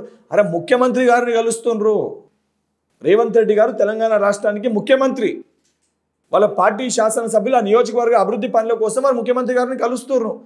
ఎక్కడ కూడా ముఖ్యమంత్రి గారు అపాయింట్మెంట్ లేకుండా లేదు, నేనే నేరుగా చెప్తున్నా కదా. బీజేపీ పార్టీకి సంబంధించిన ఒక 3 శాసనసభ్యులు, నాది ఒకటే రోజు అపాయింట్మెంట్ ఉండే, మొదట వారినే పిలిచిర్రు, వారు కలిసి వెళ్ళిన తర్వాత లాస్ట్లో నన్ను పిలిచిర్రు. అంటే ప్రజాస్వామ్యంలో ఇంపార్టెన్స్ ఏ రకంగా ఇవ్వాలని చెప్పి, ఒక ముఖ్యమంత్రి ఏ రకంగా పని చేయాలి, పనితీరు ఈ రకంగా ఉండాలని చెప్పి రేవంత్ రెడ్డి గారు చూపిస్తారు. అసొంటి వ్యక్తిని కూలగొట్టేస్తాము, కూల్చేస్తాము, అసొంటి ప్రభుత్వాన్ని ఉంచమని అంటే ప్రజలు కోరుకునే విధంగా పరిపాలన అందిస్తే, పురాతన కాలంలో కదా రాజులు ఎక్కడన్నా ఒకరిద్దరు రాజులు ప్రజలకు సంబంధించి వాళ్ళ దగ్గర పండించిన పంటని పంచితే అందరు రాజులు కలిసి ఆ రాజ్యం పైన దండయాత్ర చేసి రాజును చంపేస్తుండే. అసొంటి ఒక పరిస్థితి చూస్తున్నాం. ఈరోజు కేసీఆర్ గారు, నరేంద్ర మోడీ గారి వారి పనితీరు, వారి వ్యవహార శైలి, రేవంత్ రెడ్డి గారు ప్రజలకు అనుకూలంగా ప్రజలు కోరుకునే విధంగా పరిపాలన అందిస్తే, అసొంటి వ్యక్తి ఉండొద్దు అని చెప్పి, అసొంటి ప్రభుత్వం ఉండొద్దు అని చెప్పి వాళ్ళు నియంత్రణగా పరిపాలించాలనుకుంటారు. లోక్సభ ఎన్నికలు కాంగ్రెస్ భయపడుతున్నాను అనుకోవాలా ఇప్పుడు? అదే చెప్పిన మేము బాధ్యతతోటి పని చేస్తున్నప్పుడు భయపడాల్సిన అవసరం మాకు లేదు. ఇప్పుడు కూడా చెప్తున్నా, కాంగ్రెస్ పార్టీ, కాంగ్రెస్ ప్రభుత్వము మొదటికెళ్ళి కూడా మేము బాధ్యతతోటి పనిచేస్తాము. మా దాంట్లో ఎవరైనా తప్పు చేసిన, గతంలో కేంద్రంలో కాంగ్రెస్ ప్రభుత్వం అధికారంలో ఉన్నప్పుడు, ఏదైతే యూపీఏ గవర్నమెంట్ ఉన్నప్పుడు కూడా మా సొంత పార్టీ, మా అలయన్స్ పార్ట్నర్స్ ఎవరైనా తప్పులు చేసి స్కామ్లు చేసినప్పుడు కూడా వాళ్ళని కూడా జైల్లో మేము పెట్టినాము. మేము ఎక్కడ వాళ్ళని కప్పిపుచ్చలే, వాళ్ళని కాపాడలే. కానీ 10 సంవత్సరాల బీజేపీ పార్టీ పరిపాలనలో జ్యోతిరాదిత్య సింధియా, ఏదైతే హేమంత్ బిశ్వా శర్మ, ఇక్కడ ఆంధ్రప్రదేశ్లో సీఎం రమేష్ గారు కానీ, సుజనా చౌదరి గారు కానీ, ఎవరిపైన అయితే ఈడీ ఇవన్నీ ఎంక్వైరీలు, సిబిఐ రైడ్లు జరిగి అన్నీ ఉన్నాయి, లోపల పోతారని చెప్పిన ఒక్క నేత పేరు చెప్పండి బీజేపీ పార్టీ నాయకుని వీళ్ళు జైల్లో పెట్టింది? ఒక్కరిని బీజేపీ పార్టీ నాయకులని డైరెక్ట్గా బీజేపీ పార్టీలో ఒక్క వ్యక్తి పేరు చెప్పండి 10 సంవత్సరాలలో. ఆ ఎంక్వైరీలు ఏమున్నాయి బయట పెట్టమని చెప్పండి. దానిపైన చర్చకి రమ్మనండి బీజేపీ పార్టీ వాళ్ళని. రారు. దాని గురించి చర్చ పెడితే 2 కోట్ల ఉద్యోగాలపైన చర్చకి రారు. ఏమి హాస్పిటల్ సంబంధించి ఎన్ని హాస్పిటల్ కట్టిరంటే చర్చకి రారు. అదనపుగా ఎన్ని విద్యారంగంలో ఏదైతే ప్రభుత్వ యూనివర్సిటీలు తీసుకొని వచ్చారంటే రారు. ఏదైతే ప్రభుత్వ రంగంలో అదనపుగా కొత్త స్కీమ్స్ ఏం తీసుకొని వచ్చారంటే దానిపైన చర్చ పెట్టరు. చర్చ దేనిపైన పెడతారండి? సెంటిమెంట్, ఎమోషన్స్ పైన పెడతారు. నేను కూడా ఒక హిందూనే, నేను కూడా దేవుణ్ణి పూజిస్తా. కాకపోతే నేను శ్రీరామనవమి రోజు నేను రాముని పూజిస్తా, వినాయక చవితి రోజు నేను వినాయకుని పూజిస్తా, అస్సాం పోతే కామాఖ్యాదేవిని పూజిస్తా, వెస్ట్ బెంగాల్ పోతే ఏదైతే సంబంధించి ఆడ కాళికామాతని పూజ చేస్తా, ఏదైతే ఆంధ్రప్రదేశ్ పోతే నేను వెంకటేశ్వర స్వామిని పూజ చేస్తా. నేను నాకున్న దాని ప్రకారం, నా స్వేచ్ఛ ప్రకారం నేను అందరి దేవుళ్ళని పూజిస్తా, నేను అందరి దేవుళ్ళని నమ్ముతా. కానీ వాళ్ళు చేసేది ఏంటండి? ఈరోజు ఒక డాక్టర్, ఒక వ్యక్తికి నాకు గుండెపోటు వస్తే నేను దేవుణ్ణి మొక్కుతా, కానీ మొదట పోయింది నేను హాస్పిటల్ పోయి హాస్పిటల్లో నాకు సర్జరీ అవుతున్నప్పుడు నా కుటుంబ సభ్యులు సర్జరీ మంచిగా కావాలని చెప్పి దేవుణ్ణి ప్రార్థిస్తాం. దేవుడు, నమ్మకం, హాస్పిటల్ అవసరం. ఈరోజు అవసరాన్ని పక్కన పెట్టి కేవలం నమ్మకాన్ని చూపించి రాజకీయాలు చేస్తారు. దాన్ని నేను తప్పుపడుతున్నా. మీరు హాస్పిటల్ కట్టండి, మెరుగైన వైద్య సేవలు అందించండి, దాని లోపల గుడిని కట్టండి. అప్పుడు నమ్మకం అనేది ఫలిస్తుంది, దేవునిపై నమ్మకం ఇంకా పెరుగుతుంది. కానీ అవసరాన్ని గుంజేసుకొని మీరు కేవలం నమ్మకాన్ని చూపించి కదా, కరోనా సమయంలో కరోనా పోవాలంటే పళ్ళాలు తీసుకొని బయటికి పోయి గరిటతోటి పళ్ళాలని కొట్టండి కరోనా వెళ్ళిపోతుంది అని చెప్పని ఇటువంటి మాటలు మాట్లాడడం కరెక్టా అండి? అంటే వాళ్ళు ఇంటెన్షనల్గా వ్యక్తులని చూస్తుర్రు. ప్రజలు మేము చెప్పిన విధంగా నడుస్తుండ్రా? రేపొద్దున ఇది చెప్పిన వాళ్ళు రేపొద్దున ఈ వారం ఈ రోజు ఈ రంగు చెడ్డీ వేసుకోవాలి, ఈ రంగు అంగి వేసుకోవాలని చెప్తారు. బేస్తవారం రోజు ఇదే తిండి తినాలని చెప్తారు, శుక్రవారం రోజు ఇదే తిండి తినాలని చెప్తారు, ఇదే బండి వాడాలని చెప్తారు. ఇప్పుడు నార్త్ కొరియాలో కిమ్ జాంగ్ కదా ఆయన చెప్పినట్టు కటింగ్ చేసుకోమని, ఇది కూడా అంతే కదా. అలాంటి వాళ్ళ చుట్టూ మీ రాహుల్ గాంధీ గారు కూడా మొన్నటి ఎలక్షన్ ముందు కర్ణాటకలో ఎలక్షన్స్ అయితే పీఠం చుట్టూ తిరిగారు. ఆయన నేను బ్రాహ్మణున్నే, నా మెల్లో కూడా జన్యం ఉందని చెప్పారు. ఆయన కూడా ఇలాంటివన్నీ చేస్తున్నారు. అంటే బ్లంట్గా వెళ్తున్నట్టే. మీకు అదే చెప్తున్నా వారు అక్కడ పోయినప్పుడు వారు ఆంధ్రప్రదేశ్కి వచ్చి ఏదైతే సంబంధించి వెంకటేశ్వర స్వామిని దర్శించుకోరు, వారు దానితో పాటు ఏదైతే జమ్మూ కాశ్మీర్లో వైష్ణవి దేవిని దర్శించుకోరు, వైష్ణవి మాతని, ఏదైతే మధ్యప్రదేశ్ పోయినప్పుడు శివుణ్ణి పూజ చేసుకోరు. అదే తెలంగాణ సంస్కృతి. తెలంగాణ కానీ భారతదేశ సంస్కృతి సాంప్రదాయాలు కూడా ఏంటంటే ఇక్కడ భిన్న కులాలు, భిన్న మతాలు, భిన్న దేవుళ్ళు ఉన్నారు. అందరం గౌరవించుకుంటాం. విభజించి పాలించాలని అనుకుంటారు. సరే ఈరోజు హిందువులు ముస్లింలు అని చెప్పి డివైడ్ చేస్తారు. రేపొద్దున అది అయిపోయినాక మళ్ళీ హిందువులలో క్రిస్టియన్స్, హిందూస్ అని చెప్పి డివైడ్ చేస్తారు. దాని తర్వాత మళ్ళీ అందులో సబ్ డివిజన్. ఇట్లా విభజించుకుపోతూ ఉంటే ప్రతి కులంలో కూడా రెడ్డిస్లో కూడా మొటాటి రెడ్లు ఉంటారు, గుటాటి రెడ్లు ఉంటారు, వెల్మల్లో కూడా కొప్పు వెల్మలు, రాస వెల్మలు, సీమ వెల్మలు ఉంటారు. మళ్ళీ మీరు ఏదైతే బీసీలో చూసుకుంటే మున్నూరు కాపులు ఉంటారు, యాదవులు ఉంటారు, గౌడ్లు ఉంటారు, ముద్రాజులు ఉంటారు. మళ్ళీ ఎస్సీలో చూసుకుంటే మళ్ళీ ఎస్సీలో కూడా మాల అంటారు, మళ్ళీ మాదిగా అంటారు. ఎస్టీలు అంటే మళ్ళీ లంబాడ అంటారు, కోయ అంటారు. అంటే డివైడ్ చేసుకుంటూ కొట్లాడుకుంటూ పోతే ఆఖరికి స్థలం తప్ప మనుషులు మిగిలరు. మనుషులు కలిసిమెలిసి ఉంటేనే ఇండియా ఒక డెవలప్డ్ కంట్రీ అవుతుంది. రేపొద్దున అందరూ కూడా ఒక్కొక్క టాలెంట్ కలుస్తేనే అందరం కలిసిమెలిసిగా ఉంటేనే బలంగా ఉండగలుగుతాము. అసలు ఒక సిద్ధాంతాలు నమ్మేది ముఖ్యంగా విద్యార్థి సంఘాలే. స్టూడెంట్స్ యూనిటీ, లాంగ్ లీవ్ అనే స్లోగానే మేము నమ్ముతాము. అందరూ కలిసిమెలిసి ఉండాలని ఒక సంస్కృతిని మేము పెంచాలనుకుంటున్నాము. విద్వేషాలు పోయి అందరూ ప్రేమ అనురాగాలతోటి కలిసి ఉండాలని చెప్పి రాహుల్ గాంధీ గారు నమ్ముతున్నారు. అది తప్ప? అది తప్పు కాదు కదా. ఏదైతే రాజీవ్ గాంధీ గారు సంబంధించి చంపిన వ్యక్తులను కూడా వాళ్ళకి సంబంధించి వాళ్ళని రిలీజ్ చేసినప్పుడు కూడా క్షమాభిక్ష పెట్టిన రోజు కూడా ఏ రోజు రాహుల్ గాంధీ గారు తప్పు అని అనలే. బీజేపీ పార్టీ నాయకులకు అంత పెద్ద గుండు ఉంటుందా అండి? వాళ్ళు చెప్పగలుగుతారా అట్లా? ఒక వ్యక్తి ఏదైతే స్వార్థం లేకుండా ప్రజలకు ఒక సేవ చేయాలనుకొని బయటికి వస్తారు, ఏదైతే సంబంధించి కన్యాకుమారికి వెళ్ళి జమ్మూ కాశ్మీర్ వరకు ప్రజల మధ్యలో తిరిగి ఆ సమస్యలు తెలుసుకున్న వ్యక్తి, దానితో పాటు మణిపూర్కి వెళ్ళి దాంతోపాటు ఏదైతే సంబంధించి బాంబే వరకు భారత్ జోడో న్యాయయాత్ర చేసిన వ్యక్తి, ఇన్ని సంవత్సరాలు ఇంతమంది ప్రజల మధ్యలో తిరుగుతున్నప్పుడు వారి సమస్యలు తెలుస్తాయి. ఆ సమస్యల పరిష్కారానికి ఏం స్కీమ్స్ పెట్టాలో తెలుస్తాయి. అవన్నిటినీ దృష్టిలో పెట్టుకొని ఏదైతే సంబంధించి 5 న్యాయ ఏవైతున్నాయో గ్యారంటీస్ని లాంచ్ చేశారు. బీజేపీ పార్టీ వాళ్ళకి ఆ క్లారిటీ లేదు. ఏం చేసిర్రు అని అంటే అదే చెప్తారు. అది నేను తప్పు పడతలేను సార్. రామ మందిర్ పెట్టడాన్ని ఓకే మేము గౌరవిస్తాము, కానీ మీరు చెప్పిన రోజు నేను ఎందుకు వచ్చి పూజ చేసుకోవాలి? నేను శ్రీరామనవమి రోజు నేను నమ్ముతా, నేను అడవి పూజ చేసుకుంటా. నువ్వు చెప్పిన రోజు నేను రాకపోతే నేను యాంటీ నేషనలిస్టు, నాకు దేవునిపై నమ్మకం లేనట్టు. అంటే స్వాతంత్ర ఉద్యమం సమయంలో వీళ్ళు లేరు కాబట్టి ఆ స్వాతంత్రం ఏదైతే భారతదేశానికి వచ్చిందో ఆ చాప్టర్ని చేసే ప్రయత్నము బీజేపీ పార్టీ చేస్తుంది. కానీ వాళ్ళు మర్చిపోతారు, ఇండియా అనేది ప్రతి ఒక్కరి గుండెల్లో ఉంటుంది. దాన్ని టచ్ చేసినప్పుడు ఎవరు కూడా, ప్రజలు కానీ ఎవరు కూడా సహించరు. దాన్ని బీజేపీ పార్టీ టచ్ చేసింది. 100% దానికి తగిన గుణపాఠం ప్రజలే రాబోయే పార్లమెంట్ ఎలక్షన్స్లో చెప్తారు. ఇండియా కూటమి అంత స్ట్రాంగ్గా ఉందా చెప్పేంత స్థాయి? మీకు అదే చెప్తున్నా, ఇండియా కూటమి స్ట్రాంగ్ ఉందని అంటే ఇండియా కూటమిలో ప్రజాస్వామ్యాన్ని, అంతర్గత ప్రజాస్వామ్యాన్ని కూడా మేము గౌరవిస్తాం. మా ఇండియా కూటమిలో ఉన్న ఒకరిద్దరికి ఏమన్నా ఉండి వాళ్ళు స్వయంగా వెళ్ళి వాళ్ళు ఇండిపెండెంట్గా వాళ్ళు పోటీ చేయాలనుకున్నా, రేపు పొద్దున పోస్ట్ ఎలక్షన్ 100% అందరూ ఒకటవుతారు. అందరూ ఒకటేది మా స్వార్థం కోసమో లేకపోతే ఇండియా కూటమి స్వార్థం కోసమో కాదు, భారతదేశం కోసం, ఇండియా కోసం, కంట్రీ కోసం. ఈ యొక్క కంట్రీ రేపు పొద్దున ఇటువంటి యొక్క వీళ్ళ చేతిలో పడితే కంప్లీట్గా మొత్తం ప్రైవేటైజ్ చేసేస్తాం. అదాని అంబానీ చేతులకు మొత్తం అప్పగించేస్తాం. రేపు పొద్దున కార్పొరేట్ వ్యవస్థ మనం శాసించే స్థాయికి మనం వస్తాం. ప్రభుత్వ రంగ సంస్థల్ని వీళ్ళు అమ్ముతుండ్రు. 100% కళ్ళ కట్టినట్టు కనబడుతుంది. ఎలక్టోరల్ బాండ్స్ విషయం వచ్చినప్పుడు ఎలక్టోరల్ బాండ్స్ ఇష్యూ డైవర్ట్ చేయడానికి లిక్కర్ స్కామ్ తీసుకొని వచ్చారు, కేజ్రీవాల్ గారిని లోపల వేసారు. అంటే ఈ ఇష్యూస్ అన్ని ఎక్స్పోజ్ చేయడానికన్నా మీరు ఇండియా కూటమిలో కలెక్టివ్ అప్రోచ్ ఉందంటారా? మమత ఒకవైపు ఉంటుంది, స్టాలిన్ అదే చెప్తున్నా మీకు అదే చెప్తున్నా, అదే ప్రజాస్వామ్యము. That is what democracy is. మరి అక్కడే కలెక్టివ్ అప్రోచ్ లేనప్పుడు ఇవన్నీ మోడీని ఎలా టార్గెట్ చేయగలుగుతారు? కలెక్టివ్ అప్రోచ్ వాళ్ళ రాష్ట్రాల్లో వాళ్ళు ఉన్న పరిస్థితి రీత్యా వాళ్ళు పోటీ చేస్తారు. కలెక్టివ్ అప్రోచ్ ఎప్పుడు ఉంటుంది? రేపు పొద్దున గవర్నమెంట్ ఫామ్ చేసే టైం వచ్చినప్పుడు అప్పుడు కలెక్టివ్ అప్రోచ్ వస్తుంది. ఇప్పుడు మేము ఉన్నట్టు ఒక వ్యక్తి చెప్పినట్టే పరిపాలించాలనుకుంటే మా ఐడియాలజీ మారిపోతుంది కదా. ఇప్పుడు ఒక వ్యక్తి చెప్పినట్టు పరిపాలించినప్పుడు వాళ్ళకి మాకు తేడా ఏముంటుంది? ఎవరున్నా ఇండియా కూటమిలో ఉన్నప్పటికీ కూడా వారి వ్యక్తిగత స్వేచ్ఛని మేము ఎక్కడ గుంజుకునే ప్రయత్నం చేస్తున్నాం. అందుకే మేమందరం కలిసినాం. అసలు మన కొట్లాటనే ఆ స్వేచ్ఛ కోసము. ఇప్పుడు మనం అందరం ఆలోచించాల్సింది, కరోనా టైంలో వాడు మోడీ గారు అయితే పిలిపించారు కదా, లైట్లు బంద్ చేయండి, క్యాండిల్స్ అంటించండి, లేకపోతే సంబంధించి పల్లాలు పెట్టి కొట్టండి అనేది. అది చాలా తప్పు. అది ఆ ఐడియాలజీ మనం అర్థం చేయాలి. అది ఒక fascist kind of ideology. Kim Jong Narendra Modi గారికి నాకు పెద్ద తేడా తెలుస్తలేదు.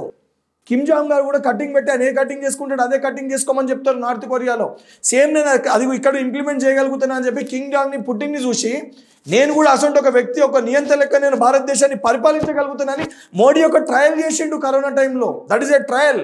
అదొక పైలట్ ప్రాజెక్ట్ లెక్క దాన్ని తీసుకొని వచ్చిండు. లేకపోతే నిజంగా కరోనా పోతుందా అండి? పల్లెం పెట్టి కొడితే కరోనా పోతుందా? ఐఏఎస్ ఆఫీసర్స్, బ్యూరోక్రైట్స్ కొట్టారు కదా అందరూ. కొట్టిండు, అదే చెప్తున్నా కదా. కానీ వెంకట్ గారు, ఆయన ఎక్కడికి వెళ్ళినా మోడీ 400 చెప్తున్నారు ఎన్డీఏ కూటమికి, ఇండివిజువల్గా బీజేపీకి ఆయన 370 చెప్తున్నారు ఒక సెంటిమెంటల్గా. అంత స్ట్రాంగ్గా ఈరోజు ఇండియా కూటమి ఎందుకు చెప్పలేకపోతుంది మాకు ఎన్ని సీట్లు వస్తాయనేది? అదే చెప్తున్నా. గతంలో మనం ఇక్కడ కేసీఆర్ గారిని కూడా కారు సారు 16 అనుకుంటా ఎంపీ ఎలక్షన్స్ అప్పుడు కారు ఏమైందో సార్ ఏమైందో 16 ఏమైంది మనం చూసినాం. మనకి భయం ఉన్నప్పుడు పదే అప్కీ బార్ మోడీ సర్కార్ 400 పార్ ఏదో పెట్టిరు వీళ్ళు స్లోగన్. నిజంగా వీళ్ళు బలంగా ఉంటే అసలు ఆ స్లోగనే రాదు.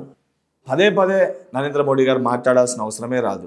ఇంకోటి, కాంగ్రెస్ పార్టీలో ఉన్న ఇంకా కంప్లీట్గా అయిపోయిందనే సంబంధించి బీజేపీ పార్టీ కార్యకర్తల్ని, ఆర్ఎస్ఎస్ పార్టీ కార్యకర్తల్ని కూడా పక్కకు పెట్టేసి ఆ ఐడియాలజీనే పక్కకు పెట్టి ఇతర పార్టీ వాళ్ళని తీసుకొని వచ్చి రాజ్యసభలు సంబంధించిన ఎంపీ టికెట్లు వాళ్ళు ఇయ్యరు. నిజంగా అంత బలంగా ఉంటే వాళ్ళు బలహీనంగా ఉన్నారు కాబట్టే, వాళ్ళు ఒక దొంగతనం బయట పడ్డది కాబట్టే వాళ్ళు అనుకున్న డ్రామా చుట్టూ ఏదైతే ఎపిసోడ్ని రన్ చేయలేకపోయారు కాబట్టి ఎలక్టోరల్ బాండ్స్ విషయం బయటకు వచ్చినాక అవన్నీ కూడా బట్టబయలు అయినాయి కాబట్టి ఇవన్నీ డ్రామాలు ఇప్పుడు నరేంద్ర మోడీ బయట పెట్టారు, ఇంకా సగం కూడా బయట పెట్టలేదు. చెప్తున్నా ఇప్పుడు అవన్నీ నరేంద్ర మోడీ గారు డ్రామాలు చేస్తారు. దాన్ని నిజంగా వారికి చిత్తశుద్ధి ఉంటే నరేంద్ర మోడీ గారి సభల నేను సంబంధించి ఇన్ని రోజులలో ఇంత నల్లధనం తెచ్చిన, ఇన్ని జన్ ధన్ ఖాతాలో 15 లక్షలు వేసిన, ఇన్ని ఉద్యోగాలు ఇచ్చిన, ఇన్ని ఇల్లు కట్టించిన, ఇన్ని గ్యాస్ సిలిండర్ కనెక్షన్లు ఇచ్చిన, లేకపోతే ఇంతమందికి వైద్య సేవ ఉచితంగా చేసినాము, లేకపోతే రోడ్డు వ్యవస్థ ఇంతగానం పెంచినాము, లేకపోతే టూరిజం ఇంత డెవలప్ చేసినాము, లేదా ప్రభుత్వ రంగంలో ఆదాయం ఇంత పెరిగింది,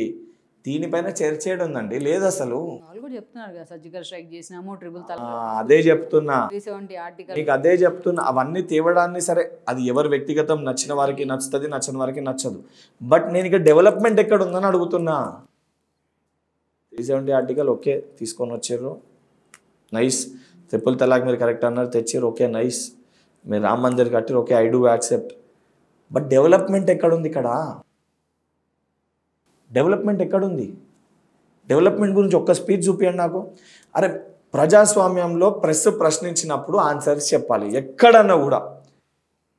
నరేంద్ర మోడీ గారు ఒక్క ప్రెస్ మీట్ ఇంటరాక్షన్ చూపించండి. జర్నలిస్ట్ క్వశ్చన్ చేస్తే ప్రైమ్ మినిస్టర్ గారు ఆన్సర్ చేసింది ఒక్కటి. అంటే పరిపాలించే తీరుని మనం అర్థం చేసుకోవాలి. ఆ పరిస్థితిని మనం అర్థం చేసుకొని మనం అవగాహన చేసుకోకపోతే కదా బ్రిటిషర్లు అప్పుడు ఎట్లయితే మన భారతదేశంలోకి వచ్చి ఒక చిన్న ప్రాంతంలో పని చేసుకుంటామని చెప్పి పూర్తి భారతదేశాన్ని ఏదైతే స్వాతంత్రాన్ని గుంజేసుకుర్రో, మోనోపాలీ చేసిర్రో, BJP party is trying to do that. అది రేపటికి ప్రమాదం. రేపు పొద్దున ఇటువంటి ఒక పార్టీ ఇటువంటి పరిస్థితులు ఉంటే ఇట్లా మనం కూర్చొని కూడా మాట్లాడుకోలేము. వెంకట్ గారు ఒక క్వశ్చన్ ఏంటంటే, మొన్న ఎలక్షన్స్ అసెంబ్లీ ఎలక్షన్స్లో బీజేపీ బీఆర్ఎస్ ఒకటే అని చెప్పి కూడా మీరు ప్రచారం చేస్తారు. కరెక్ట్గా ఇప్పుడు కూడా అంటున్నా బీజేపీ రిస్తదార్ సమితి బ్రేక్ చేయడానికి ఈరోజు కవిత అరెస్ట్ జరిగిందని కదా. మీకు అదే అంటున్నా. వాళ్ళు ఏదైతే కవితను అరెస్ట్ చేయకపోవడం వలన వాళ్ళకు వచ్చిన ఫలితం ఏదైతుందో రేపు పార్లమెంట్లో ఆ ఫలితం వస్తే మొత్తానికే బోటు మునుగుతుంది కదా. మొన్న చిన్న పడవ బయటికి పోయింది, పొక్కబడ్డది. ఇప్పుడు మొత్తం పడవనే మునుగుతుంది. ప్రజలు అదే మైండ్ సెట్లో ఉన్నారు అని చెప్పి ఒక పొలిటికల్ డ్రామా సృష్టించనీకి కేజ్రీవాల్ గారిని లోపలేయాలి, ఇదంతా ఒక డ్రామా సృష్టించనీకి కవిత గారిని తీసుకెళ్ళి లోపలేసి 100% రేపొద్దున పార్లమెంట్ ఎలక్షన్స్ అయిపోయిన మరుక్షణం కవిత గారికి బెయిల్ వస్తుంది, క్లీన్ చిట్ తోటి బయటకు వస్తుంది. రాసి పెట్టుకోండి. నేను ఈవెన్ ఎలక్షన్స్ ముందు ఆర్ఎస్ ప్రవీణ్ కుమార్ గారి గురించి ఒక మాట చెప్పిన. కేసీఆర్ గారు పెట్టిన ఏజెంటే రేపొద్దున అయిపోగానే ఓట్స్ డివైడ్ చేయడానికి వారు అట్లా వచ్చిండ్రు, వారే ఇదంతా నడిపేది, రేపొద్దున జాయిన్ అవుతారని అది ప్రూవ్ అయింది. అది కళ్ళ కట్టినట్టు ఈరోజు కనబడ్డది. రేపొద్దున 100% పార్లమెంట్ ఎలక్షన్స్ తర్వాత కల్వకుంట్ల కవిత క్లీన్ చిట్తో బయటకు వస్తుంది. మరి ఇప్పుడు పోయి ఆమె తిహార్ జైల్లో ఉన్నారు, మీరు ఏం ప్రచారం చేస్తారు రేపు లోక్సభ ఎన్నికల్లో?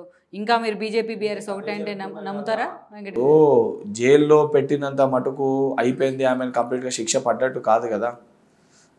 ఇదే ముందెందుకు చేయలేదు? ఫ్యాక్ట్సే కదా, అందుకే నేను వెళ్ళింది. ముందెందుకు చేయలేదు? మీకు ఇచ్చారేమో అవకాశం ప్రచారం చేసి. మీకు అదే చెప్తున్నా. నిజంగా ఆ రోజు సంబంధించి పేపర్ లీకేజ్ అయినప్పుడు నిజంగా బీఆర్ఎస్ పార్టీని లోపల పెట్టారంటే సొమోటోగా తీసుకోగలుగుతుంటే ఆ పేపర్ లీకేజ్ అంశాన్ని కూడా, కాళేశ్వరం స్కామ్ ఇవన్నీ కూడా తెలుసు కదా, ఇవన్నిటిని కూడా సొమోటోగా తీసుకొస్తుండే కదా కేంద్ర సంస్థలు. ఎందుకు తీసుకోలేదు? ప్రజల్ని వీళ్ళేదో మెస్మరైజ్ చేసి తాత్కాలికంగా మోసం చేయాలని కూడా ప్రజలు నమ్మే పరిస్థితిలో లేరంటే ఇవాళ 10 years నమ్మి మోసపోయారు. వీళ్ళు ఆడే డ్రామాలన్నీ ప్రజలకి తెలుసు, ఇవన్నీ స్టంట్లు తెలుసు. ప్రజలు 100% రేపు పొద్దున తగిన గుణపాఠం చెప్తారు. చెప్పాల్సిన అవసరం ఉంది. ప్రజల్లోకి ఇది తీసుకెళ్లాల్సిన బాధ్యత మాసొంటి వ్యక్తుల పైన ఉంది. కానీ వాళ్ళు తీసుకెళ్తున్నారు. కాంగ్రెస్ వచ్చింది, కరువు వచ్చింది. అదే చెప్తున్నా. ఇప్పుడు అవగాహన లేకుండా ఏదైతే 10 సంవత్సరాలు పరిపాలించి పోయినసారి వర్షాకాలం సమయంలో కూడా వాళ్ళే అధికారంలో ఉండి, మేము ఏదైతే డిసెంబర్ జనవరిలో మేము అధికారంలో వచ్చి మేము వచ్చిందే ఈ ఎండాకాలం ముందు 120 days. వాళ్ళు చేసిన తప్పుల వల్ల వచ్చే పరిస్థితులు కూడా మీరు వచ్చారు కాబట్టి కరువు వస్తుందని అంటే అది రాజకీయ లబ్ధి కోసం మాట్లాడుతుంట. 10 సంవత్సరాలు మీకు బుద్ధి జ్ఞానం ఉంటే వీళ్ళకి నేనే ఇంజనీరు, నేనే మేస్త్రి, నేనే అన్నీ నేను చెప్పినట్టే కట్టాలి, ఇదే కరెక్ట్ అని చెప్పని ఇంజనీర్ల మాటను కూడా తిరస్కరించి ఒక తుగ్లక్ ఆలోచనతోటి మీరు కట్టిన ప్రాజెక్టుల వల్ల ఈరోజు తెలంగాణ రాష్ట్రానికి ఈ పరిస్థితి వచ్చిందన్న దానికి 100% వాస్తవం. ఇది తప్పు అని ఎవరు అనరు. నిజంగా నీకు అవగాహన ఉండి నువ్వు కట్టిన ప్రాజెక్టులు సరిగా ఉంటే ఈరోజు తెలంగాణ రాష్ట్రానికి ఈ పరిస్థితి వచ్చేదా? కానీ 100% మీరు చేసిన తప్పుడు విధానాలని చూపిస్తూ ఏదైతే ఈ యొక్క శాశ్వత పరిష్కారం అంటే ఈ నీళ్ళకి కానీ వీటన్నిటికీ శాశ్వత పరిష్కారాన్ని తీసుకురానికి ఆల్రెడీ ముఖ్యమంత్రి గారు ఇరిగేషన్ శాఖ మంత్రి ఉత్తమ్ కుమార్ రెడ్డి గారికి దీనిపైన సంపూర్ణ అవగాహన ఏ రకంగా ఎక్కడేం పట్టాలి వారికి ఉంది కాబట్టి కంప్లీట్గా వారు చేసి ఇవన్నిటిని కూడా ప్రాపర్ ఇంజనీర్ చేసే విధంగా వీటన్నిటికీ శాశ్వత పరిష్కారం కాంగ్రెస్ పార్టీ తీసుకొని వస్తుంది. ఇక్కడ మేడిగడ్డకి సంబంధించి నేషనల్ డ్యామ్ సేఫ్టీ అధికారులు ఒక కమిటీ చేశారు చంద్రశేఖర్ అయ్యర్ని బట్టి. వాళ్ళు పర్సూ చేస్తున్నారు, ఒక 6 months హోల్డ్ చేసినట్టున్నారు అక్కడ లోకల్గా పనులన్నీ ఆపండి అని చెప్పేసి. సో నీళ్ళు రావట్లేదు, వదిలితే ఏమవుతుందో తెలియదు. ఇవన్నీ ఎందుకు మీరు కమ్యూనికేట్ చేయలేకపోతున్నారు అనేది కదా ఒక మైనస్. మీకు అదే చెప్తున్నాము. ఇప్పుడు మేము అదే కమ్యూనికేట్ చేస్తే ఏమంటారు, మీరు ఇస్తాన గ్యారంటీలు ఇస్తలేరు, అది కమ్యూనికేట్ చేస్తున్నారు అంటారు. సో మా 100% మొదటికి వెళ్ళి కూడా మాది వాళ్ళని ఎత్తి చూపాలనో వాళ్ళని లోపలనో అది ప్రొసీజర్ ప్రకారం జరుగుతుంది. మా ఫస్ట్ ప్రయారిటీ ప్రజలకు ఏమి కావాలి ఆ అవసరాన్ని తీర్చడం పైన ఉంటుంది. సో మా ఫస్ట్ ప్రయారిటీ ఆ గ్యారంటీస్ని ఇంప్లిమెంట్ చేయడం పైన ఉంది, దానిపైన దృష్టి పెట్టినాము. ఇప్పుడు ఇమ్మీడియట్గా రిలీఫ్ ఏదైతే నీళ్ళ వల్ల ప్రజలు ఇబ్బంది పడుతున్నారు, ఎండాకాలం ముందు వస్తుంది కాబట్టి ఏ రకంగా వాళ్ళకి నీళ్ళు అందించగలుగుతాం. మొదట ఫస్ట్ ఇంపార్టెంట్ ఇస్ తాగునీరు, డ్రింకింగ్ వాటర్ ఫస్ట్. ఎందుకనంటే మనిషికి అది అవసరం, ఇమీడియట్గా ఎసెన్షియల్ కాబట్టి ఇమీడియట్గా తాగునీరు ఎట్లయితే అందుబాటులోకి తీసుకురాగలుగుతాం దానిపైన దృష్టి పెట్టి ఆల్రెడీ దానిపైన వర్క్ నడుస్తుంది. దాంతోపాటు పంటకు సంబంధించిన నీళ్ళు ఏ రకంగా ఇమీడియట్గా ఎట్లా ప్రొవైడ్ చేయగలుగుతాం, ఎక్కడ ఉంది దానికి సంబంధించిన నిపుణులు. నాకు దానిపైన అంటే నేను ఆ ఫీల్డ్ కాదు, నాకు దానిపైన అంత నాలెడ్జ్ లేదు, ఉన్న వ్యక్తులు అవగాహన ఉన్న నిపుణులతో చర్చించి దాన్ని ఇచ్చే ప్రయత్నం చేస్తాం.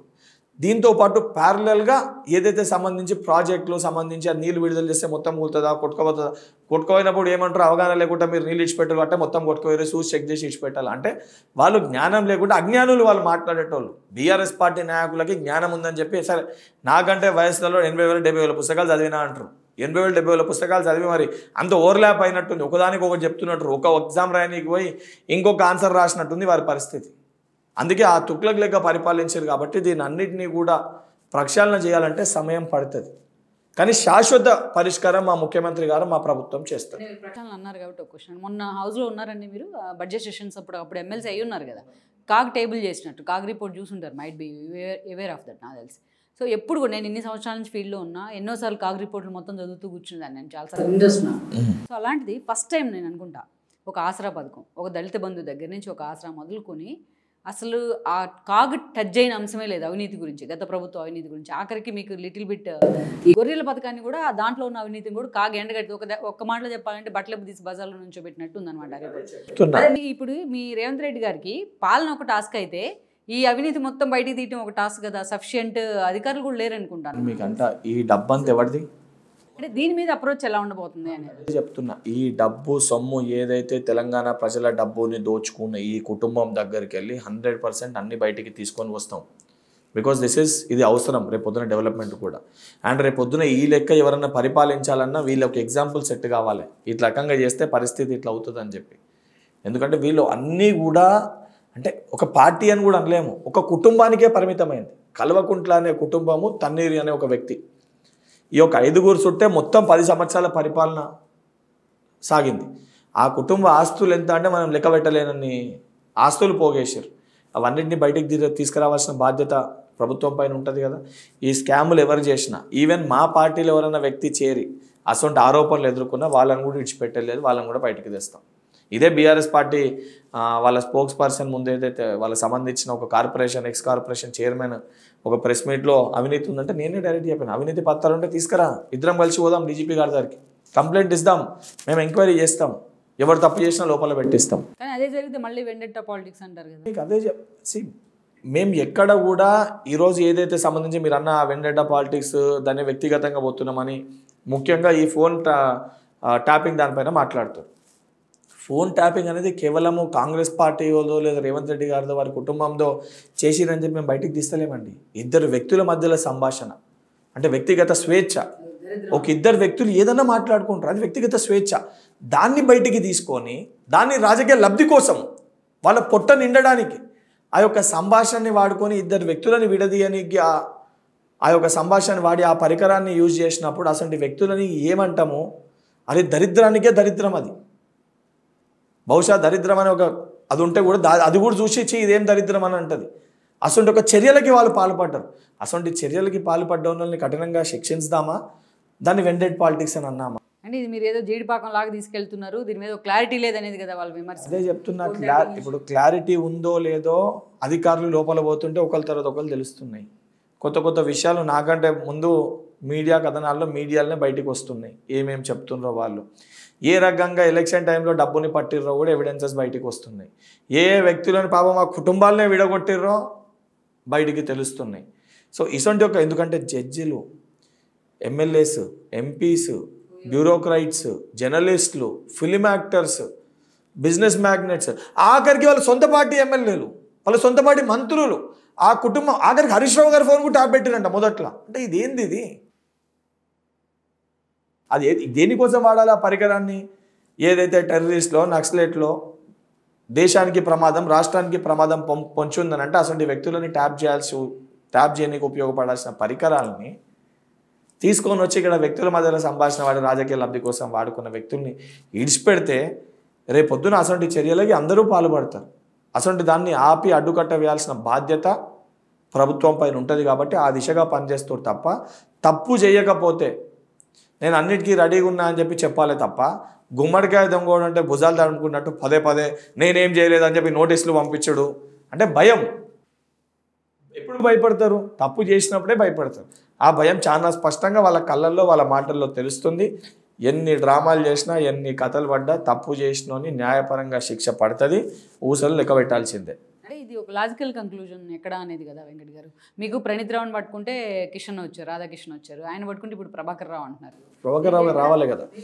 ఇప్పుడు ప్రభాకర్ రావు ఇప్పుడు డైరెక్ట్ పెద్ద వ్యక్తిని తీసుకొని పట్టుకున్నాం అనుకోండి, కావాలని చెప్పని ఇరికిచ్చిరని చెప్పని మళ్ళీ పొలిటికల్ డ్రామా ఆడతారు. విత్ కంప్లీట్ ఎవిడెన్స్ కిందకి వెళ్ళి అంతా ఫ్రేమ్ చేసి పైన వ్యక్తిని లోపల వేసినాం అనుకోండి, ఎవరు మాట్లాడినా కూడా ఉండదు. ఎందుకంటే జ్యుడిషియల్గా, న్యాయపరంగా ఒకసారి శిక్ష పడ్డాక దానిపైన ఆన్సర్ చేసుకోనికి, దానికి సంబంధించి దాన్ని ప్రొటెక్ట్ చేసుకోనికి ఏముండదు. 100% అతి త్వరలో నెక్స్ట్ 3 monthsలో దీనికి కంప్లీట్ క్లోజర్ వస్తుంది. ఈ సృష్టికర్త, మూలకర్త ఎవరైతే మెయిన్ వ్యక్తి ఉన్నాడో 100% దానికి అటకటాలు. ఇక్కడే మిమ్మల్ని కూడా ప్రతిపక్షాలు టార్గెట్ చేసినాయి, ఎస్పెషల్లీ బీఆర్ఎస్. మీరు గతంలో రేవంత్ రెడ్డిని నోటు కేసులో ఇరికించారు కాబట్టి ఇవాళ ఫోన్ ట్యాపింగ్ ఇష్యూ తీసుకొచ్చారు అనేది. అంటే మీకు అదే చెప్తున్నా, మీరు ఓటుకు నోటు కేసు 10 సంవత్సరాలు మీరే ఉండే, నిజంగా ఏదైనా చేసింటే మీరు ప్రూవ్ చేసేది ఉండే, అంతా మీరు శిక్షించేదండి. మేము ఎక్కడ కాలేదు అంటే రేవంత్ రెడ్డి గారిని మీరు జైల్లో పెడితే మేమేం అప్పుడేం మాట్లాడలేదు కదా, పోయినరు కదా. ఎక్కడ కూడా ఉద్దేశపూర్వకంగా మేము చేసి అది అన్నా ఒక వ్యక్తి రేవంత్ రెడ్డి గారికి అప్పుడు టీడీపీ పార్టీ దానికి సంబంధం, కానీ ఈ ఫోన్ ట్యాపింగ్ అనేది మనం కూడా అందరం చేయమని చెప్పాలి. ఇది మన అందరికి అవసరము. పాపం ఎన్ని కుటుంబాలు రోడ్న పడ్డాయో, ఎంతమంది జీవితాలు బలైపోయినాయో వీళ్ళ వలన. ఇటువంటి వ్యక్తులను అసలు లోపల వేసి వీళ్ళని ఇంకొకసారి బయటికి రాకుండా చేయాలి. అంటే ఇట్లా చేస్తే ఈ పరిస్థితి వస్తుంది, ఒక ఎగ్జాంపుల్ సెట్ చేయాలి. సెట్ చేయకపోతే రేపు భారతదేశానికి ఇటువంటి ఒక సంస్కృతి, అంటే ఇటువంటి ఒక పరిస్థితులు, ఇటువంటి విషయాన్ని మనము అందరూ కూడా ఈ రకంగా చేయొచ్చు అని చెప్పి చూపిస్తే రేపు పొద్దున పరిస్థితులు మన సొంతం కనీసం బతకలేము. అంటే వ్యక్తి కూడా ఫోన్ మాట్లాడలేడు, కనీసం ఫోన్ పెట్టుకొని కూడా తిరగలేము. అంటే మనం చాలా చిన్న విషయం అని అనుకుంటున్నాం ఇది. కాకపోతే దీని వలన బాధ అనుభవించినోడు. ఇప్పుడు నేనే ఎన్నో సందర్భాలల్లో నేను ఏదైతే ఎక్కడ పోతున్నా 5 నిమిషాల్లో తెలిసిపోతుండే. ఏది మాట్లాడుకుని ఒక వ్యక్తిని తిడితే 5 నిమిషాలని అంటుండే, నన్ను తిడుతున్నాను మాట్లాడుతుండే. నాకు అర్థం కాదు. అంటే నేను చెప్తే కూడా నేను అదేదో ఉత్తగా అనుకున్నా, అంటే అవుతుందా, అట్లా అవుతుందా, అంత పాసిబిలిటీ ఉంటుందా అని. కానీ నేను స్వయంగా నేను చూసిన, మా అన్నిళ్ళు, మా అన్నది, నాది, ప్రతి ఒక్కరిది, మా ఇంట్లో అన్ని నెంబర్స్ ఉంటుండే. ఏడికి పోయిన 5 నిమిషాలే చెప్తుండే, వెంకట్ నువ్వు ఈ లొకేషన్లో ఉన్నావు, నీ అపార్ట్మెంట్లో ఉన్నావు, నువ్వు ఇగో వీళ్ళతో ఫోన్ మాట్లాడుతున్నావు అని. నేను ఉదాహరణకు ఆ టైంలో మీకు ఫోన్ చేస్తే డైరెక్ట్ మీకు కాల్ వస్తుండే, వాళ్ళ దగ్గరికి వెళ్ళి వెంకట్ మీతో మాట్లాడు కదా, ఏడున్నా అని చెప్పిండు అని చెప్పి. సరే మనకంటే ఏం లేవు కాబట్టి మనకేం పరిస్థితి లేదు, మనం తెలంగాణలో ఉన్నాం కాబట్టి ఏం పరగబడలేదు. ఉన్నోళ్ళ పరిస్థితి సో పర్సనల్ లైఫ్ని పబ్లిక్ చేసేసారు. తప్పు కదా. ఇప్పుడు వ్యక్తిగత స్వేచ్ఛ. నాకు ఈ టోటల్ ఎపిసోడ్లో ఒకటి అర్థం కాలేదు. సరే మిగతా వాళ్ళే చేశారు, ప్రతిపక్షాలు చేయటం అనేది తప్పనే కదా మనం మాట్లాడుతుంది. అసలు విత్ ఇన్ ద ఫ్యామిలీలో కూడా హరీష్ రావు వైఫ్ ఇదేలా ఇది అంటే ఒకటి నమ్మకాన్ని కోల్పోయినప్పుడు, ఒక వ్యక్తికి ఇన్సెక్యూరిటీ ఫీలింగ్ వచ్చినప్పుడు సొంత కొడుకుని కూడా నమ్మాడు. అసొంటి ఒక ఇది ఆలోచన ఎప్పుడు వస్తుంది అంటే కంప్లీట్ డిక్టేటర్షిప్ లెక్క. అంటే మనం వేరే దేశాల్లో చూసినాం, నేను పదే హిట్లర్ లెక్క అనుకోండి, మనం చదువు కింగ్ జాన్ని లేకపోతే మనము పుస్తకాల్లో చదివినాం. సొంత కొడుకును కూడా జైల్లో పెట్టిన సందర్భాలు, సొంత కుటుంబ సభ్యుల్ని కూడా బంధించిన సందర్భాలు, కొన్ని దేశ ప్రధానులను కూడా మనం చూసినాం. వాళ్ళ కుటుంబ సభ్యుల్ని బయటికి వెళ్ళకుండా మొత్తం ఫోర్స్ పెట్టి ఇంట్లోనే పెట్టడము, వాళ్ళ సొంత పిల్లలు ఏదైతే కొన్ని అరబ్ కంట్రీస్లో వాళ్ళ సొంత పిల్లలు వేరే దేశాలకు వెళ్ళిపోయినప్పుడు మళ్ళీ వాళ్ళని పట్టి తెప్పించి బంధించడము, మనం ఇటువంటి పరిస్థితులు కూడా మనం చూసి, ఇది రాజ్యాల్లో కదా ఉండేది, ఆటవిక న్యాయం కదా ఇది. అదే మీకు అదే చెప్తున్నాను. అసొంటి యొక్క పరిస్థితి, అసొంటి ఒక మైండ్ సెట్ కేసీఆర్ గారిది. ఆ నియంత్రణ లెక్క పరిపాలన, బాహుబలి సినిమాలో సొంత కుటుంబం కూడా నన్ను ఎక్కడ మోసం చేస్తుందని ఒక నమ్మకాన్ని కోల్పోయి ఆ సంబంధించిన వ్యక్తులను కూడా చూసుకొని వాళ్ళని కూడా బ్లాక్మెయిల్ చేసి పరిపాలన అనేది కొనసాగించారు. బట్ వాళ్ళకే తెలియకుండా అలా జరిగితే ఈరోజు అలాంటి వాళ్ళంతా ఎందుకు యాక్సెప్ట్ చేయాలనేది కదా అసలు. చెయ్యకనే ఇప్పుడు అలాంటి వాళ్ళంటే మొదట్లో వాళ్ళు చేసారు, తర్వాత వాళ్ళకి చూపించినాక సరే నేను కలిసి ఉంటాను సరెండర్ అయ్యి ఓపోయిన వాళ్ళు వేరే వాళ్ళ దగ్గర దంచుకున్న వాళ్ళు ఇలా కలిసి ఉన్నారు. ఆ కుటుంబం ఒకటి కలిసి ఉంది. మిగతా వాళ్ళు అందరూ అందుకే కదా ఈరోజు ఆశ్చర్యానికి లోనవుతారు. ఆ ఎమ్మెల్యేలు కూడా అందుకే కదా మాది కూడా చేసిర్రు అని ఈరోజు అన్ని బయటికి వస్తేనే కదా వాళ్ళు కూడా తెలుసుకొని బయటికి వచ్చేది. కర్మ అనేది ఎవరు చేసింది తిరిగి వాళ్ళు అనుభవిస్తారండి. ఇది వాళ్ళు చేసింది ఈరోజు తిరిగి వాళ్ళు అనుభవిస్తారు. ఇది వారిచ్చేవారు చేసుకుంది. ఇది ఏదో మనం ఉద్దేశపూర్వకంగా మేము చేస్తున్న విషయం కాదు. ఇవన్నీ వారు తెలిసి వారు చేసుకున్న దానికి 100% అనుభవించాల్సిందే. అంటే కేసీఆర్ని అండ్ ఆయన ఫ్యామిలీని టార్గెట్ చేసే క్రమంలోనే ఇన్ని రోజులు గ్రాప్ చేస్తున్నారు ఈ కేసుని అనేది. తప్పు చేస్తే మరి చేయొద్దంటారా, ఇష్టపెట్టేయమంటారా? తప్పు చేసిర్రు అని చెప్పి తెలిసినప్పుడు ఫోన్ ట్యాపింగ్ చేయడం కరెక్ట్ అంటారా? అంటే ఇద్దరు వ్యక్తుల మధ్యలో సంభాషణను విని దాన్ని స్వార్థంగా వారి రాజకీయ లబ్ధి కోసం వాడుకోవడాన్ని ఎవరు యాక్సెప్ట్ చేస్తారండి? ఎంతమంది సూసైడ్ చేసుకోర్రో చెప్పుకోలేక, అవన్నీ అయితే బయటికి రాలేదు కదా. సో అవన్నీ స్టెప్ బై స్టెప్ బయటికి వస్తుంది. సో ఆ కుటుంబాలకి న్యాయం చేయాల్సిన బాధ్యత కూడా ప్రభుత్వాలపైన ఉంటుంది కదా. 100% ప్రభుత్వం న్యాయం చేస్తుంది. దాన్ని వెండేట్ అని పేరు పెట్టుకోండి, వ్యక్తిగత చర్యలు అనుకోరి, ఉద్దేశపూర్వకంగా చేస్తాం అనుకోరి, వాళ్ళు ఏది అనుకున్నా మేము బాధ్యతతోటి పనిచేస్తున్నాం కాబట్టి వారు అన్న మాటలకి భయపడాల్సిన అవసరం మాకు లేదు. దెన్ లోక్సభ ఎన్నికలకు మీ ఫైటింగ్ స్పిరిట్ ఎలా ఉండబోతోంది, అసలు మీ ఎజెండా ఎలా ఉండబోతోంది? 100% ఏదైతే మా 120 రోజుల పరిపాలనతో పాటు ఏదైతే అదనపుగా రేపు ఢిల్లీలో ఇండియా కూటమి కాంగ్రెస్ ప్రభుత్వం అధికారంలోకి వచ్చినాక ఇవ్వాల్సిన ఏదైతే మేనిఫెస్టోలను ఇవాళ లాంచ్ చేయడం జరుగుతుంది. మా పరిపాలనతో పాటు ఈ అదనపుగా ఇచ్చే మేనిఫెస్టోస్ని ప్రజల్లోకి తీసుకొని వెళ్ళి ప్రజలకి చెప్పి ఏదైతే మనం ఇంకా తెలంగాణను ఇంకా డెవలప్ చేసుకోగలుగుతామో రేపు ఢిల్లీలో కాంగ్రెస్ ప్రభుత్వం వస్తే, ఎందుకంటే మనకి అదనపుగా ఇన్ని నిధులు వస్తాయని చెప్పి ప్రజలను ఒప్పించి ప్రజల ఆశీర్వాదంతో ప్రజల దీవెనతోటి 100% 14 పైన స్థానాలు ఈ పార్లమెంట్ ఎలక్షన్స్లో తెలంగాణ రాష్ట్రంలో గెలిపించి ఏదైతే ఢిల్లీలో కాంగ్రెస్ ప్రభుత్వ ఏర్పాటుకి ఇది ఇక్కడ ఈరోజు పునాది పలుకుతుంది. తుగ్గూడ సభతోటి ఇది పునాది పలుకుతుంది. Why only 14? మీరు 14 అని ఎందుకు అంటున్నాను?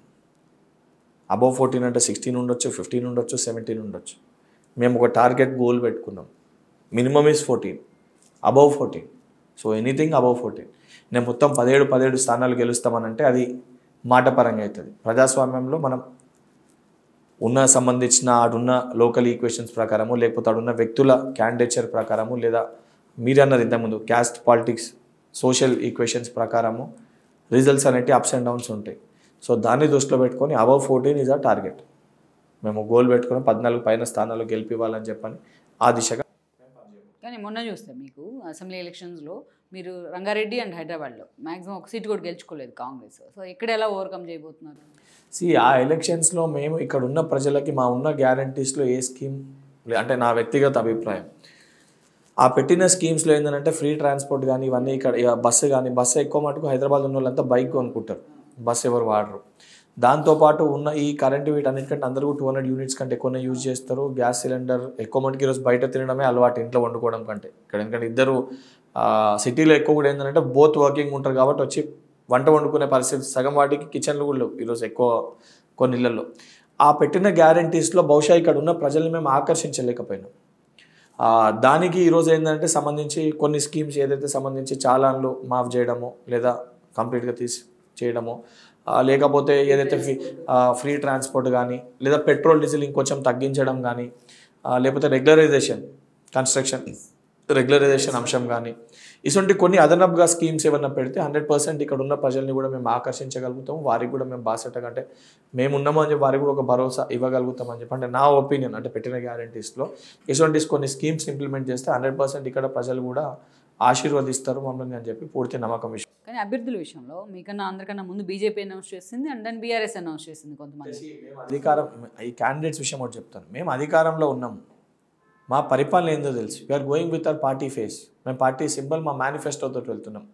వారు వ్యక్తిగత వ్యక్తులతోటి సంబంధించిన సమీకరణలతోటి ఏదైతే ఎమోషనల్ ఇంతకుముందే చెప్పినా కదా, బీజేపీ పార్టీ దాని ఒక ఎమోషన్ సెంటిమెంట్ని రాల్చి దాని రాజకీయ లబ్ధి పొందుదామని వస్తుంది. మేము ఆల్రెడీ తెలంగాణ రాష్ట్రంలో అధికారంలో ఉన్నాము. 120 రోజుల పరిపాలన చూసారు, ప్రజా పరిపాలన చూసారు ప్రజలు. సో దాన్ని మేము చూపించుకుంటూ దాన్ని మేము ప్రజల్లోకి తీసుకొని వెళ్ళి ప్రజలకి చెప్పి అదనపుగా ఇవన్నీ కూడా జరుగుతాయని చెప్పించి మేము ఓట్లు అడుగుతున్నాం.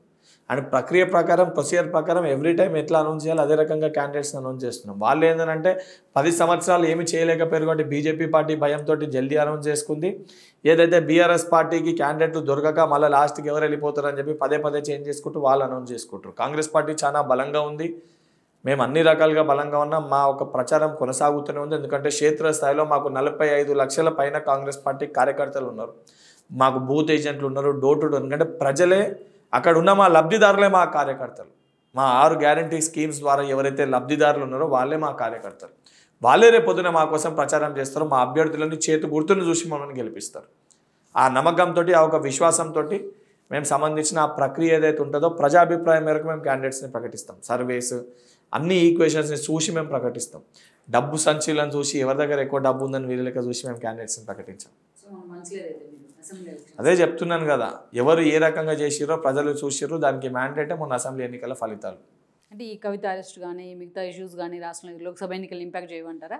అదే చెప్తున్నాను కదా, లార్జర్ ఇంట్రెస్ట్ వీళ్ళు ఇవన్నీ డైవర్ట్ చేయడానికి ఈ ఒక రాజకీయం చేస్తారని చెప్పి ప్రజలు 100% నమ్ముతున్నారు. 100% వీళ్ళిద్దరు కూడా మొన్న బీఆర్ఎస్ పార్టీకి అంటే వాళ్ళ బి ఏజెంట్కి బీజేపీ రిస్తదార్ సమితికి బుద్ధి చెప్పారు. ఈరోజు వాళ్ళ ఏ ఏజెంట్ ఎవరైతే మెయిన్ పార్టీ భారతీయ జనతా పార్టీకి కూడా ఈ ఎన్నికల్లో ప్రజలు బుద్ధి చెప్తారు. లోక్సభ ఎలక్షన్స్లో బల్మూరు వెంకట్ పాత్ర ఎలా ఉండబోతాం? ఈరోజు బల్మూరు వెంకట్ ఒక ఎమ్మెల్సీగానే కాక పార్టీలో నాకు ఒక క్రియాశీలక పదవి ఉంది. ఎన్ఎస్వై రాష్ట్ర అధ్యక్షులకి ఇంకా కొనసాగుతున్నాను. సో నాకున్న పరిమితి ఏదైతే విద్యార్థి లోకానికి, ఈరోజు నా ఎమ్మెల్సీ కూడా విద్యార్థులకి ప్రభుత్వానికి మధ్యలో ఒక సమన్వయకర్తగా ఒక ప్రతినిధిగా విద్యార్థుల తరఫున నాకు అవకాశం ఇచ్చారు. సో ఈ విద్యార్థులకు సంబంధించి అదనపుగా ఏవైతే స్కీమ్స్ ఏవైతే ఉన్నాయో స్కాలర్షిప్ పెంచడం కానీ, ఏదైతే మహిళలకు సంబంధించి 50% పైన రిజర్వేషన్ తీసుకురావడం కానీ, ఇవైతే అంశాలు ఏదైతే మా 5 న్యాయ స్కీమ్స్లో స్టూడెంట్స్ అండ్ యూత్కి సంబంధించి ఏవైతే స్కీమ్స్ ఉన్నాయో ఈ స్కీమ్స్ అన్నింటినీ కూడా విద్యార్థుల మధ్యలోకి తీసుకొని వెళ్ళి ఏదైతే ప్రతి పార్లమెంట్లో 17 పార్లమెంట్లలో పార్లమెంట్ ఏదైతే సన్నాహక సమావేశాలను ఆల్రెడీ ప్రకటించడం జరిగింది. తేదీలు 8వ తారీఖుకి వెళ్ళి ఇవాళ లాంచ్ కాగానే 8కి వెళ్ళి ఎన్ఎస్వై డైలీ 2 పార్లమెంట్ చొప్పున 8th నుంచి 19th వరకు ఇవన్నీ పార్లమెంట్లు తిరుగుతూ ఈ సన్నాహక సమావేశాల్లో అక్కడున్న మా కార్యకర్తలకు అక్కడున్న విద్యార్థులకు దీని గురించి ఎక్స్ప్లెయిన్ చేసి క్షేత్ర స్థాయిలో అసెంబ్లీ స్థాయిలో బూత్ స్థాయిలో ఏదైతే ఎన్ఎస్వై మాకు స్ట్రక్చర్ ఉందో మా అసెంబ్లీ కమిటీస్ కానీ, మండల్ కమిటీస్ కానీ, మా కాలేజ్ కమిటీస్ కానీ, మా యూనివర్సిటీస్ కమిటీస్ కానీ, మా డిస్ట్రిక్ట్ కమిటీస్ వీళ్ళందరూ కూడా రేపు పొద్దున ఈ స్కీమ్స్ని గ్యారంటీస్ అన్నింటినీ కూడా విద్యార్థులలో యువకులకు తీసుకొని వెళ్ళి చెప్పి వారు ఓటుతో పాటు వారి తల్లిదండ్రుల ఓటు కూడా వారి భవిష్యత్తు కోసం, ఆ పిల్లల బంగారు భవిష్యత్తు కోసం చేతి గుర్తు హస్తం పార్టీకి ఓటేయాలని చెప్పే విధంగా మా ప్రచారం ఉండబోతుంది. అసెంబ్లీ ఎన్నికల్లో ఏ విధంగా అయితే 64 స్థానాలు ప్లస్ ఒకటి 65 స్థానాలు గెలుపులో క్రియాశీలక పాత్ర ఎన్ఎస్ఏ పోషించిందో ఈ పార్లమెంట్ ఎన్నికల్లో కూడా దానికంటే రెట్టింపు స్థాయిలో మా నాయకుడు రాహుల్ గాంధీ గారిని ప్రధానమంత్రి చేసుకోనికి 100% క్షేత్రస్థాయిలో చాలా బలంగా పనిచేస్తాం. రేవంత్ రెడ్డి గారితో మీకున్న అసోసియేషన్ పక్కన పెట్టండి, ఒక పొలిటీషియన్గా పక్కన ఉండండి. ఈ 125 డేస్లో రేవంత్ రెడ్డి పాలనకు బల్మూరు వెంకట్ ఎన్ని మార్కులు వేస్తారు ఒక సామాన్య వ్యక్తిగా? నేను 10కి 10 వేస్తాను. సామాన్య వ్యక్తిగా 10కి 10 వేస్తాను. ఎమ్మెల్సీగా అడిగితే సరే 1-2 సందర్భాల్లో అరే సొంత పార్టీ ఎమ్మెల్సీకి మాకు సమయం ఇస్తలేదని చెప్పి ఒక మార్కు తక్కువ ఇస్తానేమో. సామాన్య కార్యకర్తగా, ఒక సామాన్య ప్రజలుగా, తెలంగాణ విద్యార్థిగా, తెలంగాణ ఉన్న ఒక వ్యక్తిగా 10 out of 10 మార్క్స్ ఇస్తాను. సో ఈ అసోసియేషన్ రేవంత్ రెడ్డి గారితో ఈ అసోసియేషన్ కానీ ఇక ముందు లోక్సభ ఎన్నికల తర్వాత కానీ దెన్ మీ ప్రస్థానం ఎలా ఉండబోతుంది అనుకోవాలి? ఈ రేవంత్ రెడ్డి గారికి నాకున్నది వారు పీసీసీ అధ్యక్షునిగా ఉంటే ఒక కార్యకర్తకి ఒక పీసీసీ అధ్యక్షునికి ఉన్న ఒక సాన్నిహిత్యం అది. ఒక కుటుంబంలో కుటుంబ సభ్యులకి ఏదైతే ఫ్యామిలీ విషయం వచ్చినప్పుడు వాళ్ళ కుటుంబంలో ఒక కుటుంబ సభ్యులకు ఉండే సాన్నిహిత్యం అది. ఒక సీఎంకి ఎమ్మెల్సీకి అంటే ఒక పార్టీలు ఉన్న ఒక ముఖ్యమంత్రి గారికి అదేవిధంగా ఒక బాధ్యత గల ఒక ఎమ్మెల్సీకి ఉన్న ఒక సాన్నిహిత్యం అది. ఏ సందర్భంలో ఏ పరిస్థితులు ఉన్నా 100% మా కుటుంబ పెద్ద కాబట్టి తండ్రి స్థానంలో వారు ఉన్నారు కాబట్టి పిల్లల స్థానంలో మేము ఉన్నాం. 100% మాకు ఒక సూచన చేస్తూ నాసొంటి మరికొంతమంది యువకులను కూడా రాజకీయాల్లోకి తీసుకొని వచ్చి రేవంత్ రెడ్డి గారు తెలంగాణ పార్టీస్ కానీ భారతదేశ రాజకీయాల్లో తన వంతు ఒక మార్కు వేస్తారు. ఆ మార్కులో ఒక చిన్న చుక్కను నేను కావాలని ఏదైతే సంబంధించి ప్రజల పెద్ద చుక్క కావాలని పరిష్కరించి అంటే ఇచ్చిన మాటలు ఇచ్చిన హామీని పరిష్కరించి మా వంతు సాయం ఆ ఒక పెద్ద డాట్లో ఒక చిన్న చుక్క లెక్క ఈ యొక్క మెరుగైన పరిపాలనకి మా వంతు పాత్ర మేము పోషించాలని కోరుకుంటున్నాం. వెంకట్ గారి గోల్ ఏమి ఉండబోతోంది పాలిటిక్స్లో, అల్టిమేట్ గోల్? ఏదన్నా పర్టికులర్ గోల్ నేను ఎమ్మెల్సీ కావాలని అవుతానని ఈరోజు నేను భావించలేదు. నా గోల్ ఎప్పుడు కూడా ప్రజాసేవనే. ఆఖరి నిమిషం వరకు అంటే నేను తిరిగి పని చేసేంత వరకు ప్రజలకి సేవ చేస్తూ ఏదైతే నా కుటుంబం ఏదైతే నన్ను పెంచి పోషించిందో, నా వెంట నిలుస్తున్న స్నేహితులు కానీ, మా ఎన్ఎస్వై శ్రేణులు, ముఖ్యంగా ఈ 9 సంవత్సరాలు నాతో పాటు ఉన్న నా ఎన్ఎస్వై సైనికులు, వాళ్ళందరి బాధ్యత కూడా నా పైన ఉంది. వీళ్ళందరినీ కూడా, ఎందుకంటే వాళ్ళందరికీ కుటుంబ పెద్ద నేను, కుటుంబ పెద్దగా నా బాధ్యతని నిర్వహిస్తూ ప్రజలకి సేవ చేయాలని ఒక దృఢ సంకల్పంతో ఉన్న నా ఆఖరి శ్వాస వరకు అదేవిధంగా పనిచేస్తాను. What is Balmoor Venkat in one word? ఏదైతే బాధ్యత గల ఒక విద్యార్థి నాయకుని. రైట్ అండి, thank you very much Venkat గారు, థ్యాంక్ యూ ఫర్ కమింగ్. చూసారు కదా, ఇది బల్మూరు వెంకట్ గారితో స్పెషల్ ఇంటర్వ్యూ. మరో ఇంటర్వ్యూతో మళ్ళీ కలుద్దాం. Straight in with Rama.